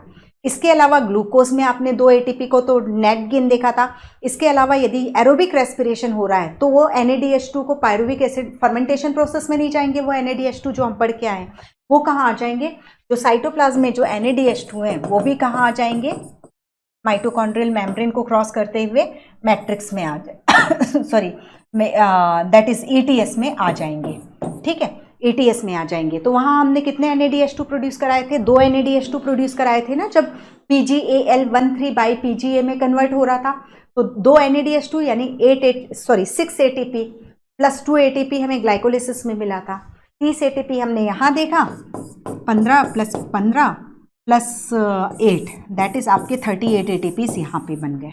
ओके, तो अभी हमने क्या किया है, हमने ATP नहीं बनाया, हमने डायरेक्टली अभी तक जितनी पढ़ाई की हमने वहाँ पे हमने 2 ATP ग्लाइकोलिसिस में नेट ATP को ऑब्टेन किया और 2 ATP हमें यहाँ सबस्ट्रेट लेवल फॉस्फोराइलेशन से मिले। आउट ऑफ 38 अभी हमने सिर्फ 4 ATP को डायरेक्टली प्रोड्यूस कराया। बाकी हमने क्या किया है, 12 ही ना, दैट इज कितना था 4 8 NADH2 और वहां का 2 10। सीधे हम पूरे एक ग्लूकोज मॉलिक्यूल से ले लेते हैं। तो that is 8 NADH2 from mitochondrial matrix और 2 NADH2 फ्रॉम ग्लाइकोलिसिस और 2 FADH2 from that is mitochondrial matrix FADH2। ठीक है, तो हमें टोटल 10 ATP मिल चुके हैं, सॉरी 10 NADH2 मिल चुके हैं और 2 FADH2 मिल चुके हैं। 10 NADH2 that means 30 ATP, 2 FADH2 that means 4 ATP और 4 ATP यहाँ 2 मिले एक ग्लूकोज मॉलिक्यूल से, नॉट एक पायरुविक, एक ग्लूकोज मॉलिक्यूल से, और 2 नेट गेन जो हुआ है वो हमें कहाँ हुआ है, दैट इज ग्लाइकोलिसिस में। ठीक है, तो यहाँ कुछ नहीं, इसको जस्ट एक बार जल्दी से रिकॉल, ऑक्जेलो एसिटिक एसिड और acetyl co enzyme A condense होकर के सिट्रेट बनाते हैं, सिट्रिक एसिड बनाते हैं। एंजाइम जो होता है सिट्रेट सिंथेटेज एंजाइम होता है। सिस एकोनेटिक एसिड बनता है, फिर आइसोसिट्रिक एसिड बनता है जिसका ऑक्सीडेटिव डीकार्बोक्सिलेशन होता है। यहाँ पे भी ऑक्सीडेटिव डीकार्बोक्सिलेशन हुआ, यहाँ पे भी पायरुविक एसिड से इसके बनने में भी ऑक्सीडेटिव डीकार्बोक्सिलेशन हुआ, फिर यहाँ पे फिर अगेन ऑक्सीडेटिव डीकार्बोक्सिलेशन हुआ। तो माइटोकॉन्ड्रियल मैट्रिक्स में 3 जगह हम ऑक्सीडेटिव डीकार्बोक्सिलेशन देखते हैं, एक लियंग रिएक्शन में और दूसरा यहाँ पे, 2 यहाँ पे, ठीक है। फिर अल्फा कीटोग्लूटारिक एसिड से सक्सिनाइल को एंजाइम में succinic acid, then fumaric acid, then malic acid, then oxalo acetic acid. इस तरीके से ऑक्जेलो एसिटिक एसिड का रीजनरेशन होता है। अब यहीं पर एक चीज को और याद रखो, जब कभी प्रोटीन रेस्पिरेटरी सबस्ट्रेट होगा तो प्रोटीन जो है उसके पास मल्टीपल पॉइंट है एंट्री के लिए, रेस्पिरेशन में एंट्री के लिए मल्टीपल पॉइंट है। एस्पार्टिक एसिड है तो एस्पार्टिक एसिड जो है वो कन्वर्ट हो जाता है किसमें, ऑक्जेलो एसिटिक एसिड में। ग्लूटारिक एसिड है तो ग्लूटारिक एसिड जो है कन्वर्ट हो जाता है अल्फा कीटोग्लूटारिक एसिड में। तो प्रोटीन ब्रेकडाउन हुआ अमीनो एसिड में, जो ग्लूटामिक एसिड बना है वो चेंज हो जाएगा अल्फा कीटोग्लूटारिक एसिड में। मिनरल न्यूट्रिशन में भी हमने देखा है, ठीक है। एस्पार्टिक एसिड है तो वो ऑक्जेलो एसिटिक एसिड से एंटर हो जाएगा। कुछ एमिनो एसिड वो डी एमिनेट होकर के एसिड, कुछ एमिनो एसिड जो है डी एमिनेट होकर के एसिटाइल को एंजाइम ए में भी एंटर कर जाते हैं। तो मल्टीपल एंट्रीज जो है वो एमिनो एसिड्स को मिली हुई है। Amino acid that means protein, protein break down होगा और वो एमिनो एसिड के रूप में वो रेस्पिरेशन में एंटर कर सकता है। ये जो एनसीईआरटी में रेस्पिरेशन इन प्लांट की जो लास्ट लाइन है उसका मतलब यही होता है कि protein and fat, pure protein and pure fat never enter in respiration. पहले वो ब्रेकडाउन प्रोसेस में जाएंगे फिर वो एंटर हो सकते हैं। तो यहाँ हम देख रहे हैं अल्फा कीटोग्लूटारिक एसिड से हम एंटर करा दे रहे हैं, यहाँ से एंटर करा दे रहे हैं, डी एमिनेशन के थ्रू यहाँ से भी एंटर करा सकते हैं, ठीक है। तो जब डी एमिनेशन हो रहा है तब वो एसिटाइल को एंजाइम ए के लेवल से एंटर होगा। यहाँ glutamic acid, alpha ketoglutaric acid के यहाँ डी एमिनेशन की रिक्वायरमेंट नहीं है, ओके। अब इसके अलावा एक पॉइंट यहाँ और देख लो। अब जैसे ये सक्सिनाइल को एंजाइम ए है, सक्सिनाइल को एंजाइम ए जैसे एनिमल सेल है तो ये पायरोल रिंग की सिंथेसिस में यूज होगा। प्लांट है तो क्लोरोफिल की सिंथेसिस में यूज होगा, साइटोक्रोम की सिंथेसिस में यूज होगा, ठीक है। तो ये जो सक्सिनाइल को एंजाइम है दैट इज रेस्पिरेशन का इंटरमीडिएट प्रोडक्ट है, वो कई सारी बायोसिंथेटिक प्रोसेस में यूज हो जा रहा है, ठीक है, एनाबोलिज्म में यूज हो रहा है, ओके। तो इसी तरीके से हम देख रहे हैं कि जैसे ऑक्जेलो एसिटिक एसिड है, सेल के पास एस्पार्टिक एसिड की कमी हो रही है, एंजाइम ऑक्जेलो एसिटिक एसिड को एस्पार्टिक एसिड में कन्वर्ट कर देगा। सेल के पास ग्लूटामिक एसिड की कमी हो रही है, अल्फा कीटोग्लूटारिक ग्लूटामिक एसिड में कन्वर्ट हो जाएगा। सेल को कोई और एमिनो एसिड की कमी हो रही है तो इसका एमिनेशन करके एसिटाइल को एंजाइम ए को एमिनो एसिड में कन्वर्ट कर दिया जाएगा। फैटी एसिड की सिंथेसिस कराना है तो इससे फैटी एसिड की सिंथेसिस हो जाएगी। या जो हमने जो ग्लाइकोलिसिस पढ़ी है जिसमें DHAP पढ़ा है, डाईहाइड्रोक्सी एसीटोन फॉस्फेट, उससे ग्लिसरॉल की सिंथेसिस हो जाएगी। तो overall respiration is a एम्फीबोलिक process. ऐसा कभी नहीं होता है सेल में कि हम जो अभी पैटर्न में पढ़ के आ रहे हैं ना कि पायरुविक एसिड को सीधे हमने माइटोकॉन्ड्रियल मैट्रिक्स में एंटर करा दिया फिर ये सब करवा दिया। यहाँ ये क्रैब साइकिल यहाँ तक ऑपरेट हुई, इसके बाद ये ब्रेक हो गई क्योंकि अल्फा कीटोग्लूटारिक एसिड को ले जाया गया दूसरे काम के पर्पज से। तो जब हम पूरा एक ग्लूकोज मॉलिक्यूल से 38 ATPs की बात करते हैं तो हम उस कंडीशन में करते हैं कि ये बिल्कुल 1 by 1 ऑपरेट होना चाहिए, बट इन सेल ऐसा कभी भी नहीं होता। जब है ये ऑपरेट होगी, जब किसी चीज़ की डिमांड है तो उसके इंटरमीडिएट प्रोडक्ट को उसके सिंथेसिस के लिए ले जाया जाता है, ओके। तो ये हो गया, ये हमारी एनसीईआरटी का ये क्रैब साइकिल है, ठीक है। ये हो गया ये हो गया link reaction that is gateway reaction जिसमें एसिटाइल को एंजाइम ए का बनना हुआ, ऑक्जेलो acetic acid acetyl co enzyme में सिट्रिक एसिड बना। सिट्रिक एसिड के बाद उन्होंने सीधे अल्फा कीटोग्लूटारिक एसिड बना दिया है। Citric acid is 6 carbon, glutaric acid is 5 carbon. हम देखते हैं सिट्रिक एसिड के बाद सिस aconitic acid, then isocitric acid, फिर आइसोसिट्रिक एसिड से होता है। बट आपको इसको अच्छे से ध्यान रखना है, कि अब ये नहीं कंफ्यूज हो गए कि सिट्रिक एसिड के बाद तो ये बनता है, वो सब चीज़ें नहीं। एनसीईआरटी मतलब होता क्रेब्स साइकिल पूरी डिटेल में यही होती है, बस वो यहाँ पर ये बताना चाह रहे हैं कि ये जो 6 कार्बन है उससे 5 कार्बन का बनना है, तो उसमें ऑक्सीडेशन भी हो रहा है और डीकार्बोक्सिलेशन भी हो रहा है। फिर आप देखो ये 5 कार्बन अल्फा कीटोग्लूटारिक एसिड से इन्होंने सक्सिनाइल कोएंजाइम को उड़ा दिया है यहाँ से, ठीक है, सीधे सक्सिनिक एसिड बना दिया और यहीं पर दिखा दिया। जबकि हम देखते हैं सक्सिनाइल कोएंजाइम ए से सक्सिनिक एसिड के बीच में सबस्ट्रेट लेवल फॉस्फोराइलेशन होता है, तो ये शॉर्ट में किया है। तो आपको दोनों चीज को, दोनों डिटेल को भी याद रखना है और ये कंसाइज फॉर्म में जो क्रेब्स साइकिल ऑपरेट हो रही है एनसीईआरटी में उसको भी याद रखना है, ठीक है। तो एक रिएक्शन तो हमने ऑलरेडी देख ली थी, ये वाली, इसकी तो बात करके आ गए थे। ये कौन सी थी? दैट इज ये लिंक रिएक्शन थी, ठीक है।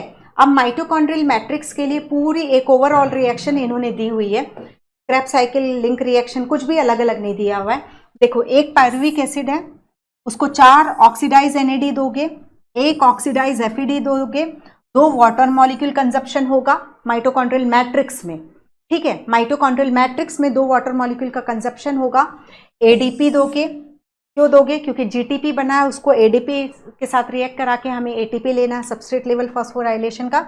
और ये PI दोगे, ये कहाँ दोगे? दैट इज ये भी होगा सक्सिनाइल कोएंजाइम ए से सक्सिनिक एसिड के बीच में। हर एक चीज को याद रखिए यहाँ पर। माइटोकॉन्ड्रियल मैट्रिक्स में बोल रहा है, यानी ये Krebs cycle plus link reaction दोनों की बात कर रहा है। 3 CO2 मॉलिक्यूल बन गया, ये हम बात कर चुके हैं। 1 पायरुविक एसिड से हमें 4 NADH मिलेगा, 4 प्रोटॉन मिलेंगे, 1 FADH2 मिलेगा और 1 ATP मिलेगा, ठीक है।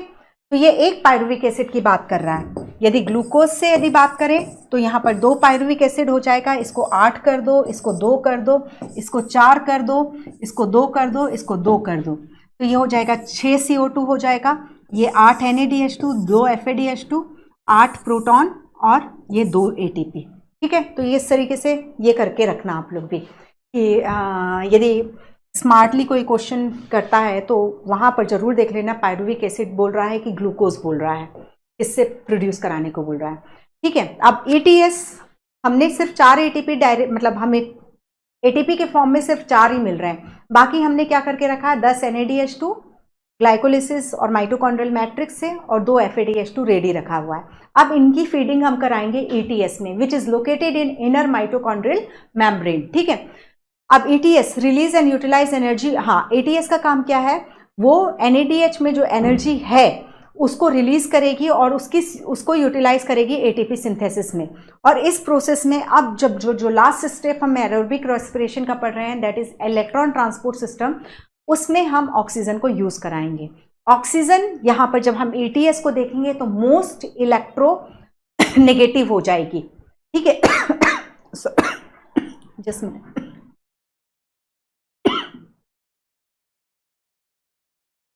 ओके तो यदि हम ऑक्सीजन की बात करते हैं तो ETS में यूज होगा और ऑक्सीजन जो है मोस्ट इलेक्ट्रोनेगेटिव हो जाएगी। ये यहाँ पर ये जो हम ETS में पढ़ते जाएंगे वो मतलब कुल मिलाकर के ये, इसको सीधी सिंपल लैंग्वेज में यदि हम बात करें, मुझे इलेक्ट्रॉन दो, मुझे इलेक्ट्रॉन दो, ये करती रहती है ऑक्सीजन, ठीक है। उसका रोल क्या हो जाएगा? ऑक्सीजन का फंक्शन जो हो जाता है removal of hydrogen from the system.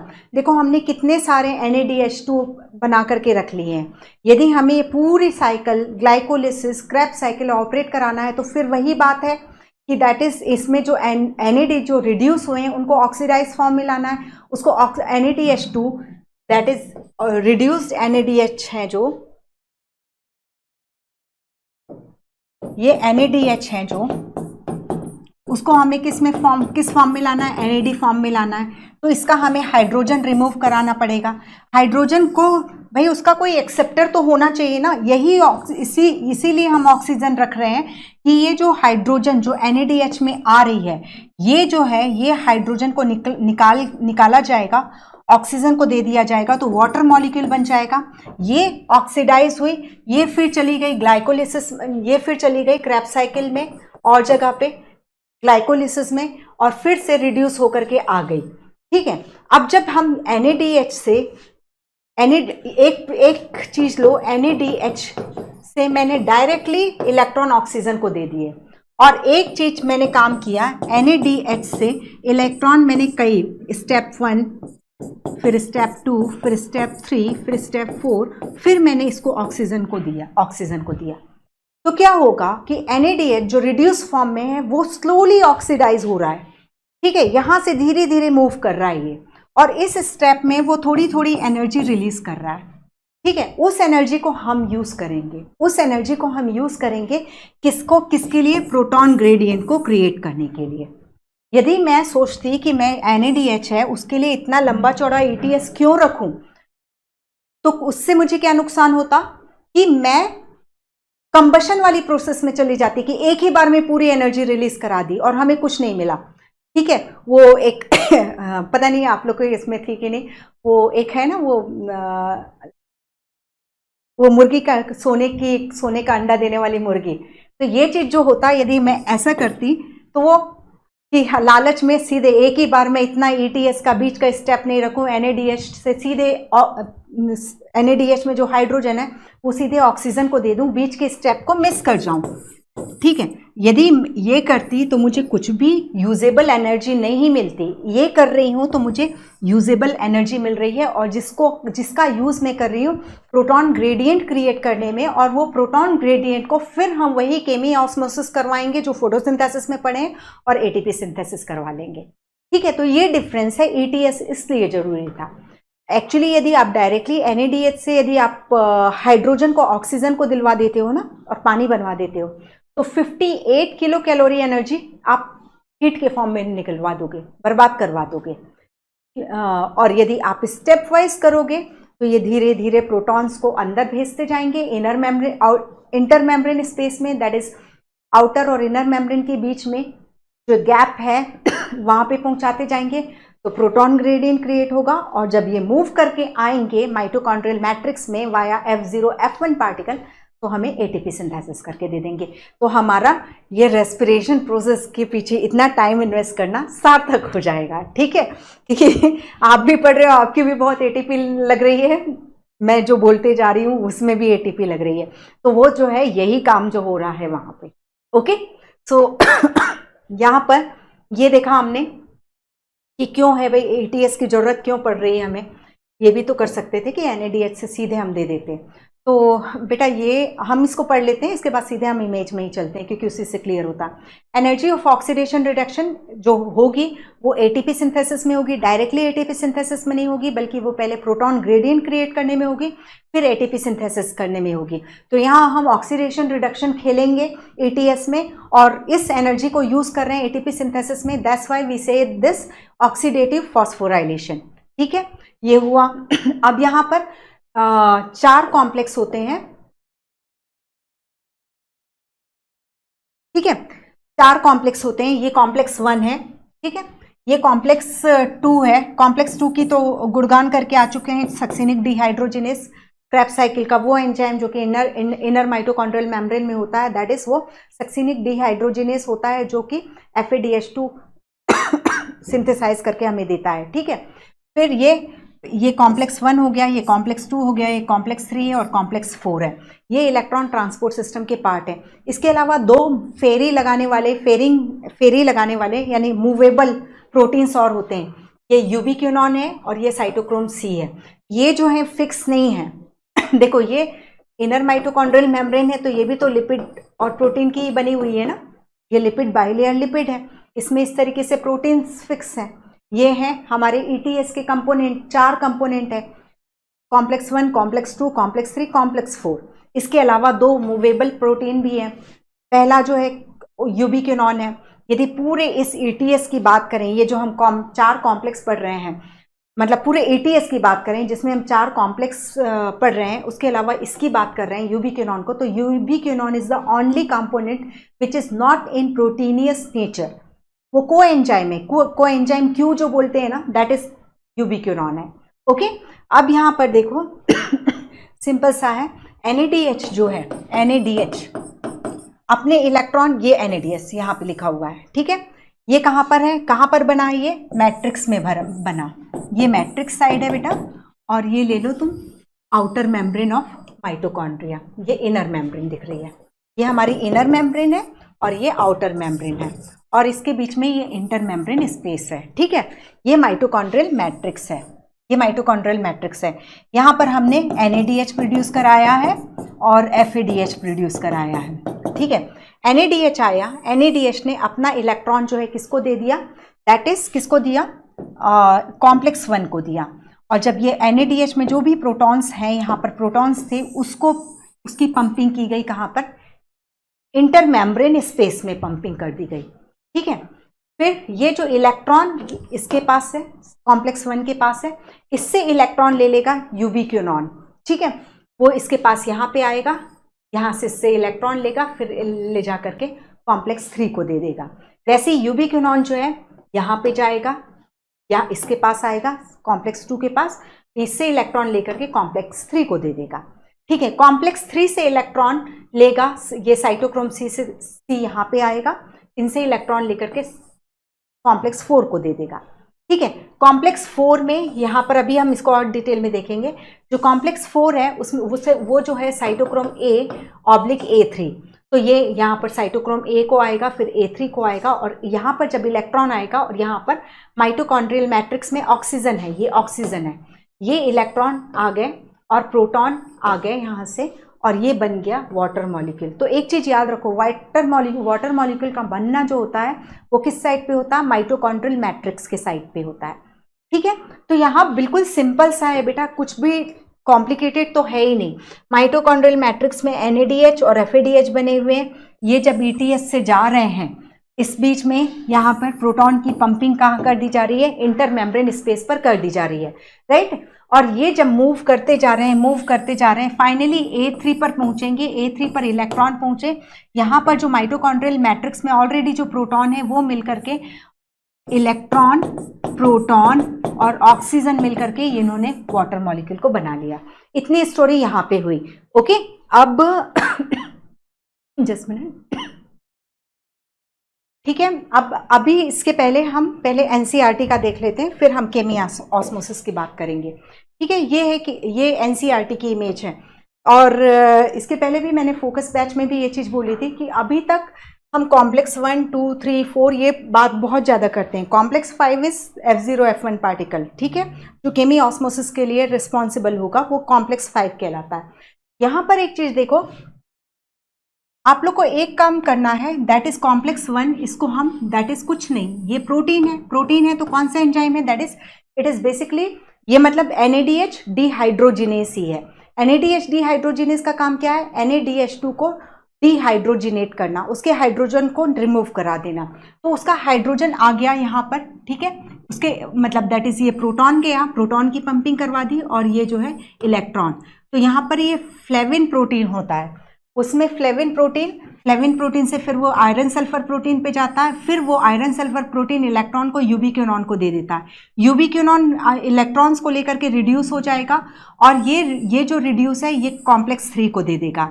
यहाँ पर जो है दैट इज, अब इसको एक चीज़ ऐसे समझो, ये इस तरीके से सेल मेम्ब्रेन है, तो कहीं कॉम्प्लेक्स 1 है, कहीं कॉम्प्लेक्स 2 है, कहीं कॉम्प्लेक्स 3 है।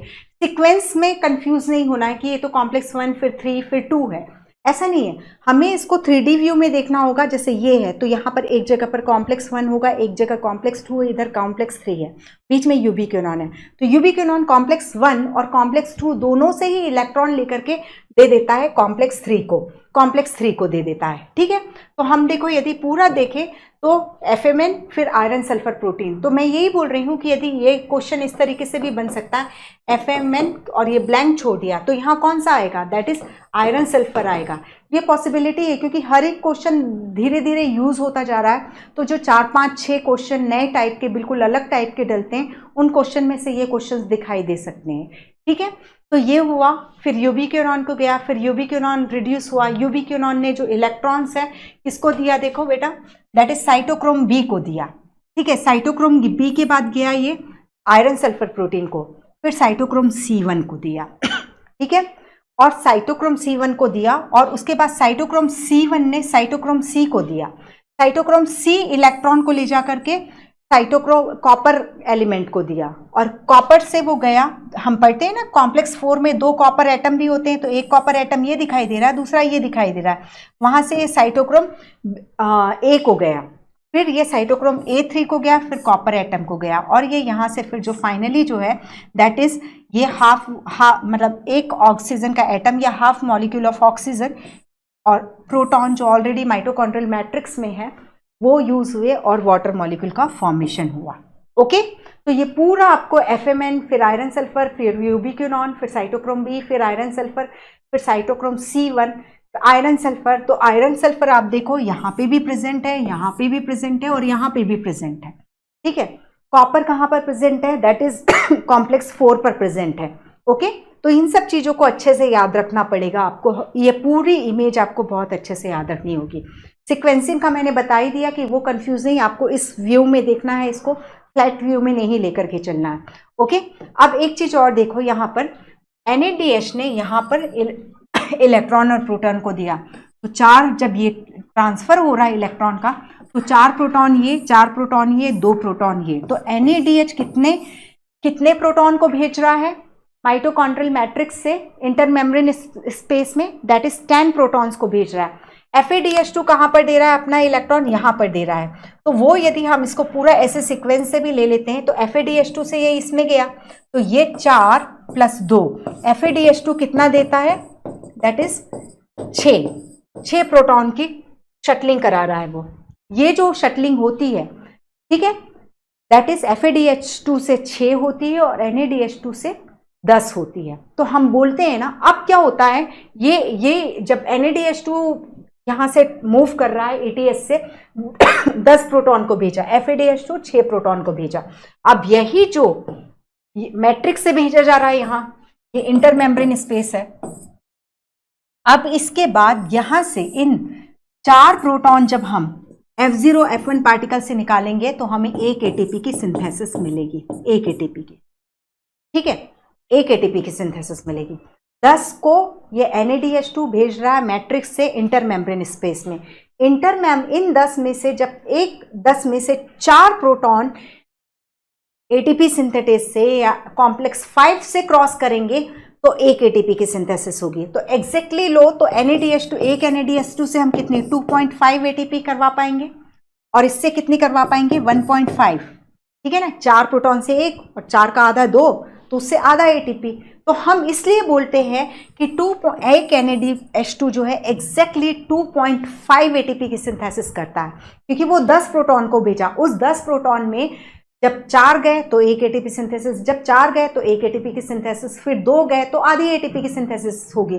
2 नहीं जाएंगे, वो और रिएक्शन चलती जा रही, फिर 4 जाएंगे। ठीक है, तो तीसरी ATP की सिंथेसिस। तो टेक्निकली यदि हम बात करते हैं तो जब एक NADH2 ETS में अपने इलेक्ट्रॉन्स को मूव कराता है तो वो माइटोकॉन्ड्रियल मैट्रिक्स से 10 प्रोटॉन को इंटरमेम्ब्रेन स्पेस में सेंड करता है, और जब इंटरमेम्ब्रेन स्पेस से 4 प्रोटॉन मैट्रिक्स में जाते हैं complex 5 that is F0 F1 particle से, तो वो कितना बनाते हैं, एक ATP की सिंथेसिस करते हैं। दैट्स व्हाई वी से राउंड फिगर 1 NADH2 3 ATP, एक FADH2 6 प्रोटॉन को भेज रहा है, तो एग्जैक्टली यदि देखा जाए तो वो 1.5 ATP को करता है, बट राउंड फिगर की बात होती है दैट इज 2 ATP हम बोलते हैं। ठीक है, अब कहीं कोई दिक्कत है इसमें, बस ये चीज को याद रखना है, साइड में जो भी लिखा है वो पढ़ना है, वो ऑलरेडी की नोट्स में लिखा हुआ है। ओके, अब यहाँ पर फिर से आ जाओ इसी इमेज पे। तो जो ये हम देख के आ रहे हैं, ये वाला, ठीक है, ये माइटोकॉन्ड्रियल मैट्रिक्स है और ये इंटरमेम्ब्रेन स्पेस है। ठीक है, यहां से हम प्रोटॉन को निकलवाएंगे वाया कॉम्प्लेक्स 5। ये जो है दिस इज कॉम्प्लेक्स 5। ठीक है, क्लियर, ये कॉम्प्लेक्स 5 है। ETS का पार्ट है 4, ये ETS का पार्ट नहीं है। ETS तो भैया उसने ऑक्सीजन को दिया, प्रोटॉन इलेक्ट्रॉन, किस काम खत्म ETS का। यहाँ प्रोटॉन के इसके केस में कहीं आप इलेक्ट्रॉन का कोई गेम देख रहे हो क्या, कोई गेम नहीं है वहां पे। ठीक है, तो ETS में 4 कंपोनेंट है, लेकिन ये जो कॉम्प्लेक्स 5 जो है वो ETS का पार्ट नहीं होता है। वहां पर आप कोई इलेक्ट्रॉन का ट्रांसपोर्ट नहीं करा रहे हो। जो कॉम्प्लेक्स 5 है वो प्रोटॉन का फैसिलिटेटेड डिफ्यूजन करवाता है ATP सिंथेसिस के लिए। ओके, सो यहाँ पे ये जो ये चीज है, इसको अब हम देखेंगे। यहाँ पर उन्होंने इसको इस तरीके से बना करके दिया है, और हम डिटेल में जो फोटोसिंथेसिस में भी पढ़ के आ गए हैं। तो ये जो है दैट इज ये लिपिड बाइलेयर, इसमें ये F0 है, ठीक है, ये स्टॉक है, और ये मैट्रिक्स में प्रोजेक्टेड जो है ये F1 पार्टिकल है।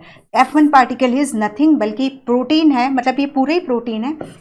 ये जो है ये ATP सिंथेटेज है, सिंथेटेज, जिसका काम है ADP और IP को जोड़ करके ATP की सिंथेसिस करना, राइट, ये काम है इसका। तो अब देख लो इसकी ये स्ट्रक्चर हम बनाते हैं oxysome, Fernandez Moran particle, F0 F1 particle, यदि उसकी डिटेल स्ट्रक्चर देखो तो वो ये स्ट्रक्चर दिखाई देती है, विच is located in inner mitochondrial membrane, और जो प्रोजेक्शंस है मतलब यार यहाँ पे भी प्रेजेंट होगा, यहाँ पे भी प्रेजेंट होगा, ठीक है। तो यहाँ पर देखो ये जो F0 पार्टिकल है वो लिपिड मेम्ब्रेन में एम्बेडेड होता है, लिपिड बाइलेयर मेम्ब्रेन में एम्बेडेड होता है। इसे हम पेरिफेरल प्रोटीन या इंटीग्रल प्रोटीन के नाम से भी जानेंगे, क्योंकि मेम्ब्रेन में धंसा हुआ है ये। तो यहाँ पर देखो जब इसको देखते हैं तो ये जो स्ट्रक्चर दिखाई दे रही है बेटा, ये बिल्कुल एक सिलेंड्रिकल स्ट्रक्चर दिखाई दे रही है, ये है स्टेटर, ठीक है। इसमें एक चैनल प्रोटीन और जुड़ा हुआ है, ये क्लियर दिख रहा है। ये जो है चैनल प्रोटीन है। हम बोल रहे हैं ना कि प्रोटॉन का हम फैसिलिटेटेड डिफ्यूजन कराएंगे, हमने प्रोटॉन ग्रेडियंट बना दिया है, ATS NADH 10 इलेक्ट्रॉन भेज दिया है, 10 प्रोटॉन, सॉरी इलेक्ट्रॉन नहीं, 10 जस्ट मिनट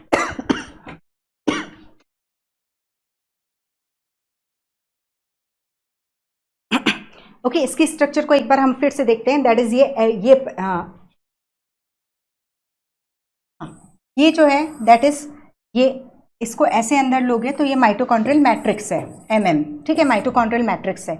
हमने ऑलरेडी ये आउटर मेम्ब्रेन हो गई, ठीक है। ये यहाँ पर क्या भरे पड़े हैं, प्रोटॉन्स भरे पड़े हैं। कैसे क्रिएट हुए हैं, इलेक्ट्रॉन जब ATS से निकल रहे थे तो वो धीरे धीरे जो एनर्जी रिलीज कर रहे थे उसका यूज हमने किस में किया, प्रोटॉन की पंपिंग में यूज किया, दैट इज माइटोकॉन्ड्रियल मैट्रिक्स में जो प्रोटॉन्स हैं उनको सेंड किया वहां पर हमने, ठीक है, ये हुआ। देन इसके बाद अब क्या हो रहा है, ये F0 पार्टिकल जो है इसमें एक स्टेटर प्रेजेंट है और इससे एक चैनल प्रोटीन जुड़ा हुआ है। चैनल प्रोटीन का काम यही है, यहाँ से प्रोटॉन अंदर जाएंगे। अब इसे ये जो F0 पार्टिकल है ये इस तरीके से रोटर है, रोटर यानी इस तरीके से फिंगर्स निकली हुई हैं और यहाँ पर एक प्रोटॉन के अटैचमेंट के लिए एक पॉइंट भी दिया हुआ है। तो ये इस तरीके से है और यहाँ पर आकर के चैनल प्रोटीन से प्रोटॉन निकले इस पे रोटर में आकर के जुड़ जाएंगे। रोटर में जैसे ही जुड़ते हैं ये घूमना चालू हो जाता है, ठीक है, मैरी गो राउंड है ये, बिल्कुल इस तरीके से घूमना चालू होगा। तो ये जब ये यहाँ पे है, ये पूरा उधर से ऐसे चक्कर लगाते हुए यहाँ पर जब फिर पहुँचेगा, ये वाला यहाँ से घूमते फिरते, मतलब पूरा ये जैसे मैंने यहाँ पर इस पे लगाया तो इसको मैं पूरा घुमा करके वापस यहाँ पे लाऊंगी तो फिर एक पॉइंट मिलेगा, उससे ये प्रोटॉन्स को निकाल करके माइटोकॉन्ड्रियल मैट्रिक्स में पहुंचा दिया जाएगा। तो कुल मिलाकर के हमने किया क्या है, पहले यहाँ से प्रोटॉन्स को यहाँ पहुंचाया, फिर प्रोटॉन को यहाँ से इसमें रोटर में अटैच कराया, रोटर को घुमाया, रोटर को घुमाने के बाद चैनल प्रोटीन से फिर से वहीं जहाँ से इसको किया था, यहाँ से यहाँ इसकी पंपिंग की थी और यहाँ से यहाँ इसका फैसिलिटेटेड डिफ्यूजन कराया। और जब रोटर मूव हुआ तो उसने ये कैटालिटिक नॉब में को भी मूव कराया, स्पिन कराया। उसके कारण क्या हुआ, ये तो फिक्स रहता है लेकिन इसमें कुछ चेंजेस आ जाते हैं और चेंजेस आ जाते हैं तो उसमें ADP अटैच हो जाता, फॉस्फेट अटैच हो जाता और दोनों जुड़ करके एंजाइम में जुड़े और वो ATP बन करके निकल जाते हैं। दैट इज ADP IP इस पे जुड़ेंगे और ATP की सिंथेसिस हो, ठीक है। तो इसमें जो पॉइंट्स आपको याद रखना है दैट इज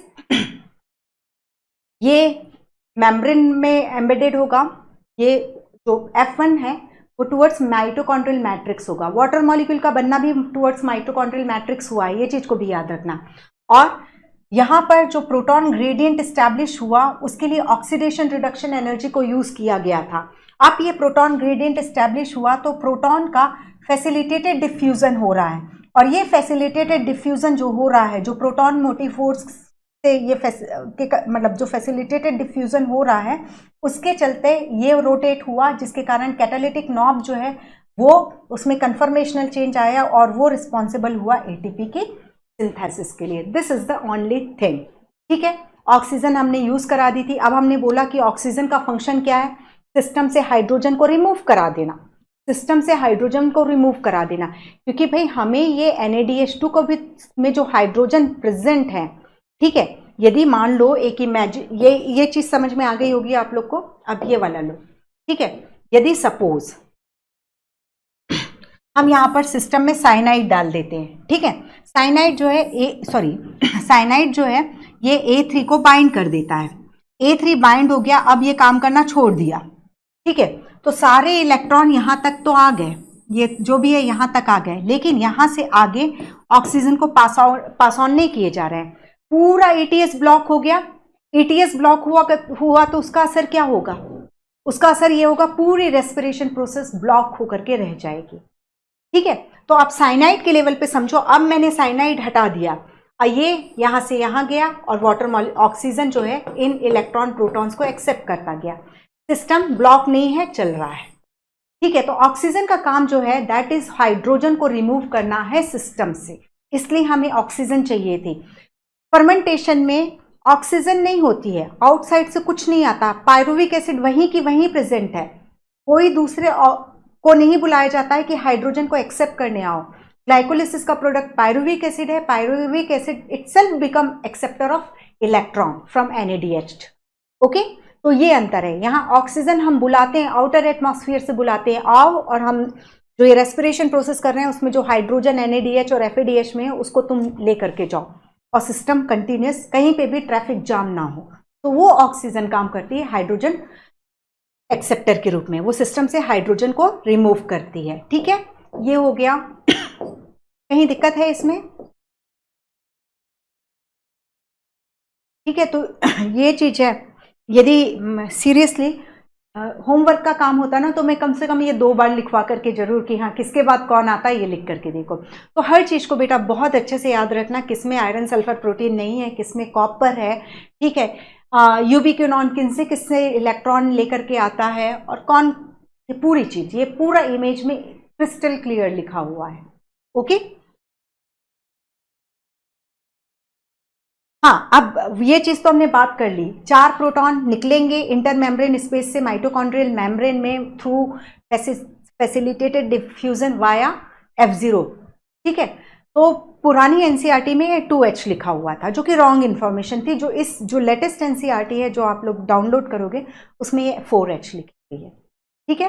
तो अब क्लियर है, अब कितना भी पूछे, कितने भी ATP को प्रोड्यूस कराने के लिए कितने प्रोटॉन को मूव कराना पड़ेगा, फैसिलिटेटेड डिफ्यूजन कराना पड़ेगा, दैट इज 20 प्रोड्यूस करवाना है तो 4 से मल्टीप्लाई करा दो, 80 प्रोटॉन को निकालोगे, 38 को 4 से करवा दो, ठीक है, ये चीज। और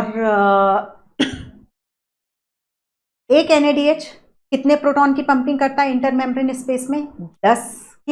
10 प्रोटॉन की, और एक FADH 6 प्रोटॉन की पंपिंग करता है। So make it very clear ना। अब ये एक इमेज है फिर रेस्पिरेटरी सबस्ट्रेट की, तो respiratory substrate fat, carbohydrate, floating respiration, protein, protoplasmic respiration. Carbohydrate तो जो है डायरेक्टली इन्वॉल्व हो जाते हैं, जैसे कि ग्लूकोज कार्बोहाइड्रेट ही तो है, फ्रक्टोज कार्बोहाइड्रेट ही है, वो सीधे रेस्पिरेशन में पार्टिसिपेट कर सकते हैं। तो ये ग्लाइकोलिसिस में जाएंगे, ग्लाइकोलिसिस से पायरुविक एसिड बनेगा, फिर ये। अब यहाँ पर तुम सिंपल देखते जाओ, फैट है तो पहले फैट लाइपेज इसको फैटी एसिड और ग्लिसरॉल में ब्रेक डाउन करेगा। ग्लिसरॉल यदि एंटर होना चाहता है रेस्पिरेशन प्रोसेस में तो उसको कन्वर्ट होना पड़ेगा DHAP में, और DHAP कन्वर्ट होगा ग्लिसरल्डिहाइड 3 फॉस्फेट में। आइसोमरेज एंजाइम था यहाँ पर, हमने टोटल 10 एंजाइम के नाम याद किए थे, ठीक है। तो आप देख लो, ग्लिसरॉल की एंट्री तो हम यहाँ से ग्लाइकोलिसिस में करवा करके दे रहे हैं, ठीक है, लेकिन फैटी एसिड जो है वो जाते हैं बीटा ऑक्सीडेशन में, और बीटा ऑक्सीडेशन से एसिटाइल कोएंजाइम ए बनता है। That means it is very clear कि फैटी एसिड को एंट्री पॉइंट नहीं मिलता है glycolysis. Glycerol can enter, fat can enter, glycerol can enter, but fatty acid को बीटा ऑक्सीडेशन प्रोसेस से एसिटाइल कोएंजाइम में प्रोड्यूस करना होगा, फिर वो वहां से एंटर होगी, माइटोकॉन्ड्रियल मैट्रिक्स से ही एंटर होगी, साइटोप्लाज्म से एंटर नहीं हो पाती है रेस्पिरेशन में, ठीक है। देन इसके अलावा ये 2 का तो हमने देख लिया। एंड प्रोटीन का देखो तो अमीनो एसिड पायरुविक एसिड से भी जा सकते हैं, अमीनो एसिड डीएमिनेशन होकर के एसिटाइल कोएंजाइम ए भी प्रोड्यूस कर सकते हैं। इसके अलावा हमने देखा था glutamic acid alpha ketoglutaric acid से, और एस्पार्टिक एसिड वगैरह जो है ऑक्जेलो एसिटिक एसिड से एंटर हो सकते हैं। ओके, ये देखा था हमने। अब इसके बाद हम देखते हैं रेस्पिरेटरी कोशिएंट। तो रेस्पिरेटरी कोशिएंट जो होता है that is ratio of the volume of CO2 evolve to the volume of O2 consumed. ठीक है, तो दैट इज इसको देखते जाओ सीधे। RQ मतलब कोई सबस्ट्रेट है, उसके ऑक्सीडेशन में कितनी CO2 इवॉल्व हुई और कितनी O2 कंज्यूम हुई, इसका रेशियो जो है वो RQ रेस्पिरेटरी कोशिएंट के रूप में होता है। रेस्पिरेटरी कोशिएंट की वैल्यू से हम बता सकते हैं कि रेस्पिरेटरी सबस्ट्रेट क्या था। जैसे 1 आता है, RQ की वैल्यू 1 है, तो हम ब्लाइंडली जा सकते हैं that is it is carbohydrate. 0.7 है फैट है, वो 0.9 है वो अमीनो एसिड्स हैं। इस तरीके से हमें पता चल जाता है। ठीक है, और 1 से अधिक है यदि RQ की वैल्यू, दैट मीन्स जो रेस्पिरेटरी सबस्ट्रेट है वो ऑर्गेनिक एसिड है which can be used as respiratory substrate in plant only.